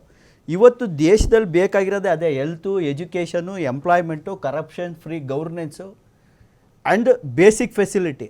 ಇದನ್ನು ಯಾರೂ ಮಾಡ್ತಾಯಿಲ್ಲ. ಮತ್ತು ರಿಸರ್ವೇಷನಲ್ಲಿ ಕ್ರೀಮಿ ಲೇಯರು, ಇದನ್ನು ತರೋದಕ್ಕೆ ಇವ್ರಿಗೆ ಯಾರಿಗೂ ತಾಕತ್ತು ಇಲ್ಲ. ನಾನು ಹೇಳೋದು ಇವತ್ತು ಸಿದ್ದರಾಮಯ್ಯನವರು ಅವ್ರದ್ದೇನೋ ಇಂಟರ್ನಲ್ ಸರ್ವೆ ಒಂದು 115 ಕಾನ್ಸ್ಟಿಟ್ಯೂನ್ಸಿಲಿ 5 ಮತಗಳೇ ನಿರ್ಣಾಯಕ ಅನ್ನೋದು ಅವ್ರಿಗೆ ಮನಸ್ಥಿತಿಗೆ ಬಂದುಬಿಟ್ಟಿದೆ. ಅದನ್ನು ಪ್ರೂವ್ ಮಾಡ್ಕೋಬೇಕೀಗ ಅರ್ಜೆಂಟಾಗಿ. ಅವರು ಪ್ರೂವ್ ಮಾಡಿಕೊಂಡು ಅವರ ನಾಯಕತ್ವವನ್ನು ಮೇಲ್ ತಗೊಬರಬೇಕು. ಅದು ನಡೀತಾ ಇದೆ ಹೊರತು ಈ ದೇಶದಲ್ಲಿ ಇವತ್ತು ಎಲ್ಲ ವರ್ಗನೂ ಮೇಲೆತ್ತೀವಿ. ಇವತ್ತು ಇವ್ರು ಹೇಳಿದ್ರಲ್ಲ, ನಾವು ಪ್ರತಿಯೊಬ್ಬ ಕಡೆಯ ವ್ಯಕ್ತಿಗೆ ತಲುಪಿಸ್ಬಿಡ್ತೀವಿ, ಏನೂ ಇಲ್ಲ, ಮಣ್ಣು ಇಲ್ಲ, ಮಷೀನು ಇಲ್ಲ. ಇವತ್ತೊಂದು ಸರ್ಕಾರಿ ಕಚೇರಿಗಳಿಗೆ ಹೋಗಿ ಅಲ್ಲಿ ನಾಯಿ ಥರ ಅಲಿಬೇಕು. ಲಂಚಗಳು ಇವತ್ತು ಎಷ್ಟಾಗಿದೆ ಗೊತ್ತಾ? 500,000ಗಳಿಲ್ಲ, ಲಕ್ಷಗಳಿಗೆ ಹೋಗಿದೆ. ಇವತ್ತು ಇವ್ರು ಏನು ಈ ಜಾತಿ ಸರ್ವೆ ಅದು ಇದು ಏನೇನೋ ಮಾಡಿ ದೇಶ ಉದ್ಧಾರ ಮಾಡೋದು ಬೇಕಿಲ್ಲ. ಕರಪ್ಷನ್ ಫ್ರೀ ಗವರ್ನೆನ್ಸ್ ಕೊಟ್ಟುಬಿಟ್ರೆ ಅದೇ ದೊಡ್ಡ ಉದ್ಧಾರ ಆಗ್ಬಿಡುತ್ತೆ. ಇವತ್ತು ಹಳ್ಳಿ ಕಡೆ ರೋಡ್ಗಳೆಲ್ಲ ಮಾಡಿದ್ರಲ್ಲ ನೀವು, ಯಾಕೆ ಡೆಲ್ಲಿ ಜನ ನಿಮ್ ನಾಚೆ ಹಾಕ್ಬಿಟ್ರು ಅಂತ? ಇದೇ ವಾಸ್ತವ. ಅಲ್ಲೂ ರಾಜಕೀಯ ವಾಸ್ತವಗಳು ಬೇರೆ ಇರ್ತದೆ ದಿನೇಶ್ ಅವರೇ. ರಾಜಕೀಯ ವಾಸ್ತವಗಳೇ ಬೇರೆ, ಆದರ್ಶಗಳೇ ಬೇರೆ. ಅಲ್ಲಿ ಕಾಂಗ್ರೆಸ್ ಬಿಜೆಪಿ ಒಂದಾಯ್ತು ಈ ಸಲ. ಅವರು ನಾರ್ಮಲ್ ಶತ್ರುಗಳಾಗ್ಲಿಲ್ಲ, ಹಿತಶತ್ರುಗಳಾದ್ರು. ವೋಟ್ ಚೋರಿನೂ ನಡೀತು. ನಮ್ಮ ನಾಯಕರುಗಳನ್ನ ತಗೊಂಡೋಗಿ 2 ವರ್ಷ 3 ವರ್ಷ ಟಿಂಟೆಡ್ ಮಾಡಿ ಜೈಲಲ್ಲಿ ಇಟ್ರು. ಇವತ್ತಾಯ್ತು ಮನೀಶ್ ಸತ್ಯೇಂದ್ರ ಜೈನ್ ಏನಾಯ್ತು, ಕೇಸು ಖುಲಾಸೆ ಆಯ್ತು. ಹೆಂಗಾಗ್ಬಿಡ್ತು? ಹಂಗಾಗಿದ್ರೆ ಅವ್ರ ಮೇಲೆ ತಂದ ಆಪಾದನೆಗಳು. ಅಂದ್ರೆ ಇವರು ಏಜೆನ್ಸಿಗಳನ್ನು ಮಿಸ್ಯೂಸ್ ಮಾಡ್ಕೊಂಡ್ರು ಬಿಜೆಪಿ ಅವರು. ಕಾಂಗ್ರೆಸ್ ಅವರು ಬಿಜೆಪಿ ಅವ್ರ ಜೊತೆ ಟೈ ಅಪ್ ಆದ್ರು, ಹೊಂದಾಣಿಕೆ ಮಾಡ್ಕೊಂಡ್ರು, ಮ್ಯಾಚ್ ಫಿಕ್ಸಿಂಗ್ ಮಾಡ್ಕೊಂಡ್ರು. ಕಾಂಗ್ರೆಸ್ ಅವ್ರದ್ದು ಒಂದೇ, ನಾನು ಹೊಂದ್ಕೊಂಡು ಹೋದ್ರೆ ಪರವಾಗಿಲ್ಲ, ಅವ್ರದ್ದು 2 ಕಣ್ಣು ಹೋಗ್ಬೇಕು. ಒಂದು ಸೀಟು ಗೆಲ್ಲಿಲ್ಲ ಡೆಲ್ಲಿಲಿ ಅವರು, ಕಾಂಗ್ರೆಸ್ ಅವರು. ಈ ಪರಿಸ್ಥಿತಿಯಿಂದ ಈ ದೇಶ ಪಕ್ಷದವರಿಗೆ ಭ್ರಷ್ಟಾಚಾರದ ಬಗ್ಗೆ ಮಾತಾಡುವ ನೈತಿಕತೆ ಇಲ್ಲ. ಹೌದು, ಇಡೀ ಭ್ರಷ್ಟಾಚಾರದ ಬಗ್ಗೆ ಮಾತಾಡುವ ನೈತಿಕತೆ ಇಲ್ಲ. ತನ್ನ ಸ್ವಂತ ಮುಖ್ಯಮಂತ್ರಿಗೆ ಜೈಲ್ ಪಾಲಾಗಿದ್ದಾರೆ, ಇಡೀ ಕ್ಯಾಬಿನೆಟ್ ಜೈಲ್ಗೆ ಹೋಗಿ ಕೂತಿದೆ. ಇದೇ ಭ್ರಷ್ಟಾಚಾರ ನಿರ್ಮೂಲನೆ ಮಾಡ್ತೀನಿ ಅಂತ ಅಲ್ಲಿ ಜಂತರ್ ಮಂತರ್ ಅಲ್ಲಿ ಮತ್ತೆ ರಾಮಲೀಲಾ ಮೈದಾನದಲ್ಲಿ ಕೂತ್ಕೊಂಡು ಬೆಳಗಿನ ಸಂಜೆ ತನಕ ಜನರಿಗೆ ಮಂಕ್ ಬೂದಿ ಎರಚಿ, ಜನರಿಗೆ ತಪ್ಪ ಅಡ್ದಾರಿ ಹಿಡಿಸಿ ಅಧಿಕಾರ ಹಿಡಿದ್ರು. ಅಧಿಕಾರ ಏನು ಕೆಲಸನೇ ಮಾಡಿಲ್ಲ ಅಂತ ಹೇಳ್ತಾರೆ ಕಶ್ಯಪ್ ಅವರು. ಕೆಲಸ ಮಾಡಿದಿದ್ರೆ ಏನಕ್ಕೆ ಅಧಿಕಾರ ಕಳ್ಕೊಂಡ್ರು? ಕೆಲಸ ಮಾಡಿದಿದ್ರೆ ಏನಕ್ಕೆ ಅಧಿಕಾರ ಕಳ್ಕೊಂಡು ಡೆಲ್ಲಿಲಿ ಏನ್ ಮಾಡ್ತೀರ? ಕಡ್ದಿ ಪಂಜಾಬಲ್ಲಿ ನಯಾ ಪೈಸಾ ಕೆಲಸ ಮಾಡ್ತಾ ಇಲ್ಲ. ಪಂಜಾಬಲ್ಲಿ ಪಂಜಾಬ್ ಮುಳುಗ್ ಕೂತಿದೆ. ಪ್ರಧಾನ ಮಂತ್ರಿನ ಕೇಂದ್ರ ಸರ್ಕಾರನ ಒಂದು ಆಲ್ ಪಾರ್ಟಿ ಮೀಟಿಂಗ್ ಕರ್ಕೊಂಡು ಹೋಗ್ಬಿಟ್ಟು ಒಂದು ಮೆಮೊರಾಂಡಮ್ ಸಬ್ಮಿಟ್ ಮಾಡ್ಬಿಟ್ಟು, ಸ್ವಾಮಿ ನಮ್ಮ ರಾಜ್ಯ ಮುಳುಗಿದೆ, ನಮ್ಮ ಪಂಜಾಬ್ ಮುಳುಗಿದೆ, ಒಂದು ಸ್ಪೆಷಲ್ ಪ್ಯಾಕೇಜ್ ಅನೌನ್ಸ್ ಮಾಡಿ ಅಂತ ಕೇಳೋ ಒಂದು ನೈತಿಕತೆ, ಕೇಳೋ ಒಂದು ಬದ್ಧತೆ ಆಮ್ ಆದ್ಮಿ ಪಾರ್ಟಿಗಿಲ್ಲ. ಏನಿದ್ರು ತಿರುಗಬೇಕು, ಎಲೆಕ್ಷನ್ ಮಾಡ್ಬೇಕು ಅಷ್ಟೇ. ಜನರ ದುಡ್ಡನ್ನ ಹೆಂಗ್ ಹೊಡಿಬೇಕು. Coming back to the subject sir, Aam Aadmi ಪಕ್ಷಕ್ಕೆ ಒಂದು 7ನೇ ತಾರೀಕು ಡೆಡ್ಲೈನ್ ಬಂದ್ಬಿಡಿ, 7ನೇ ತಾರೀಕು ಕೊಟ್ಬಿಡ್ತೀರಾ ನೀವು ರಿಪೋರ್ಟ್? ನೋಡಿ, ನಾವು ಯಾವ ಜಾತಿ ಅವರು ಆರ್ಥಿಕವಾಗಿ ಹೆಂಗಿದ್ದಾರೆ, ಶೈಕ್ಷಣಿಕವಾಗಿ ಯಾವ ತರ ಇದ್ದಾರೆ ನೋಡಿ, ಜಿಲ್ಲೆ, ತಾಲೂಕು, ಹಳ್ಳಿ, ಊರು, ಗ್ರಾಮ, ಕೆರೆ ಕಟ್ಟೆ, ಸೌಲಭ್ಯ, ರಸ್ತೆ ಎಲ್ಲ ಹೇಳ್ಬಿಡ್ತೀರಿ ಇದ್ರಲ್ಲಿ ನೀವು. ಸ್ಟಡಿ ಮಾಡಿ ಒಂದು ರಿಪೋರ್ಟು ಅವ್ರಿಗೆ ಹೋಗುತ್ತೆ, ಹಿಂದುಳಿದ ವರ್ಗಕ್ಕೆ ಆಯೋಗಕ್ಕೆ ಹೋಗುತ್ತೆ. ಅವರು ಸ್ಟಡಿ ಮಾಡಿ ಗೌರ್ಮೆಂಟಿಗೆ ಪ್ರೆಸೆಂಟ್ ಮಾಡ್ತಾರೆ. ಕ್ಯಾಬಿನೆಟ್ಟು ಮುಂದಿನ ದಿನಗಳಲ್ಲಿ ಅಕ್ಸೆಪ್ಟ್ ಮಾಡಿಬಿಟ್ಟು ಏನೇನು ಯೋಜನೆ ರೂಪಿಸ್ಬೇಕೋ ಅವೆಲ್ಲ ಮಾಡೇ ಮಾಡ್ತೇವೆ. ನಾವು ಜನಕ್ಕೆ ವಾಗ್ದಾನ ನೀಡಿದ್ದೀವಿ, ನಾವು ಶೈಕ್ಷಣಿಕ ಸಾಮಾಜಿಕ ಸರ್ವೆ ಮಾಡೇ ಮಾಡ್ತೀವಿ, ಅದರಲ್ಲಿ ಎರಡು ಮಾತಿಲ್ಲ. ಯಾಕೋ ಅದು ನಮ್ಮ ಬದ್ಧತೆ. ಆನ್ ರೆಕಾರ್ಡ್ ಮಾತಾಡ್ತಿದ್ದೀನಿ ವೆಂಕಟೇಶ್ ದೊಡ್ಡೇರಿ, ಆನ್ ರೆಕಾರ್ಡ್. ಇದೇ ಕಾಂತರಾಜು ಅವರು ನಾನು ಹಿಂದೆ ಒಂದು ಚಾನಲಲ್ಲಿದ್ದಾಗ ಇದೇ ಥರ ಒಂದು ಡಿಬೇಟಲ್ಲಿ ಬಂದಿದ್ದರು. ಈ ವರದಿ ನಾನು ಜಾರಿ ಮಾಡೇ ಮಾಡ್ತೀನಿ ಅಂತ ಹೇಳಿದರು. ನೀವು ಇದನ್ನು ಟೇಬಲ್ ಮಾಡಲ್ಲ ಸರ್ ಅಂತ ನಾನು ಅವತ್ತು ಹೇಳಿದ್ದೆ ಅವರಿಗೆ. ನೀವು ಈ ವರದಿ ಟೇಬಲ್ ಮಾಡಲ್ಲ ಅಂತ ಹೇಳಿದ್ದೆ, ಟೇಬಲ್ ಮಾಡಲಿಲ್ಲ ಅವರು. ನೋಡಿ, ಕಾಂಗ್ರೆಸ್ನವ್ರಿಗೆ ಈ ಹಿಂದುಳಿದ ವರ್ಗದ ಸಬ್ಜೆಕ್ಟ್ ಬಗ್ಗೆ ಸಬ್ಜೆಕ್ಟ್ ಅಂತ ನಾನು ಹೇಳ್ತಿರೋದು. ಈಗ ನಾನು ಯಾರನ್ನೋ ಪಡ್ಕೊಂಡ್ರೆ ಇನ್ಯಾರನ್ನೋ ಕಳ್ಕೊಳ್ತೀರಿ ಇದರಲ್ಲಿ ಅಂತ. ಸಿದ್ದರಾಮಯ್ಯನವರು ಮೊದಲಷ್ಟು ಬಲ್ಲಾಢ್ಯರಾಗಿಲ್ಲ. ಅವ್ರಿಗಿದ್ದಂಥ ಮೊದಲಿದ್ದಂಥ ಬದ್ಧತೆ ಈಗ ಅಷ್ಟು ಬದ್ಧತೆ ಕಡಿಮೆ ಆಗಿದೆ. ಸೊ ಹಾಗಾಗಿ ಅವರು ಯಾವಾಗ ಕಷ್ಟಕ್ಕೆ ಹೋಗ್ತಾರೆ ಅವಾಗ ಈ ಹಿಂದುಳಿದ ವರ್ಗ ಇಂದ ತೀರಿಸ್ಕೊಂಡು ಬರ್ತಾರೆ ಅಂತ ಅವ್ರ ಮೇಲೆ ಒಂದು ಅಪವಾದ ಇದೆ. ಸೊ ಹಾಗಾಗಿ ಇದೊಂದು ಅವ್ರಿಗೆ ಇರ್ತಕ್ಕಂಥ ಒಂದು ಬದ್ಧತೆಯಲ್ಲಿ ಇರ್ತಕ್ಕಂಥ ಒಂದು ಕೆಲಸ ಟೈಮ್ಗೂ ಒಂದು ಮುಂದುವರಿಸಬೇಕು ಅನ್ನೋ ಒಂದು ಕಾರಣಕ್ಕೋಸ್ಕರ ಇದನ್ನ ಒಂದು ಜಾತಿ ಸಮೀಕ್ಷೆ ಮಾಡೋಕ್ಕೆ ಅವ್ರು ಪ್ರಯತ್ನ ಮಾಡ್ತಿದ್ದಾರೆ ಅಷ್ಟೇ. ಕಾಂಗ್ರೆಸ್ನವ್ರಿಗೆ ಯಾವುದೇ ಒಂದು ಬದ್ಧತೆ ಇಲ್ಲ ಇದ್ರ ಬಗ್ಗೆ. ಬದ್ಧತೆ ಇದ್ರೆ ಕಾಂತರಾಜ್ ವರದಿನ ಅಕ್ಸೆಪ್ಟ್ ಮಾಡ್ತಿದ್ರು. Thank you Venkatesh Dodderi sir. Thank you Kashyap ಅವರು. ಥ್ಯಾಂಕ್ ಯು ದಿನೇಶ್ ಅವರೇ. ನೋಡೋಣ, ಈ ಒಂದು ವಿಚಾರದಲ್ಲಿ ಇದು ಬರೀ ರಾಜಕೀಯ ಸ್ಟಂಟ್ಗಳಾಗದೇ ಇರಲಿ ಇಂಥ ಕೆಲಸಗಳು. ಕಾರಣ ಇಂಥ ವರದಿಗಳನ್ನು ನಂಬಿಕೊಂಡು ಅಪಾರ ಜನಸ್ತೋಮ ಇರುತ್ತೆ. ಏನೂ ಆಗುತ್ತೆ ಅಂಥೇಳಿ ಬರೀ ರಾಜಕೀಯವಾಗಿ ಅಲ್ಲದೆ ಈ ಬಾರಿಯಾದರೂ ಇಂಥ ವರದಿಗಳು ವಸ್ತುನಿಷ್ಠವಾಗಿ ನಡೆದು ಸಮಾಜದ ಕಟ್ಟಕಡೆಯ ವ್ಯಕ್ತಿ ಯಾವುದೇ ಕ್ಯಾಸ್ಟವನಾಗಿರಲಿ, ಅವನ ಕಷ್ಟದಲ್ಲಿದ್ದರೆ ಅವನ ನೆರವಿಗೆ ಸರ್ಕಾರ ಬರಲಿ.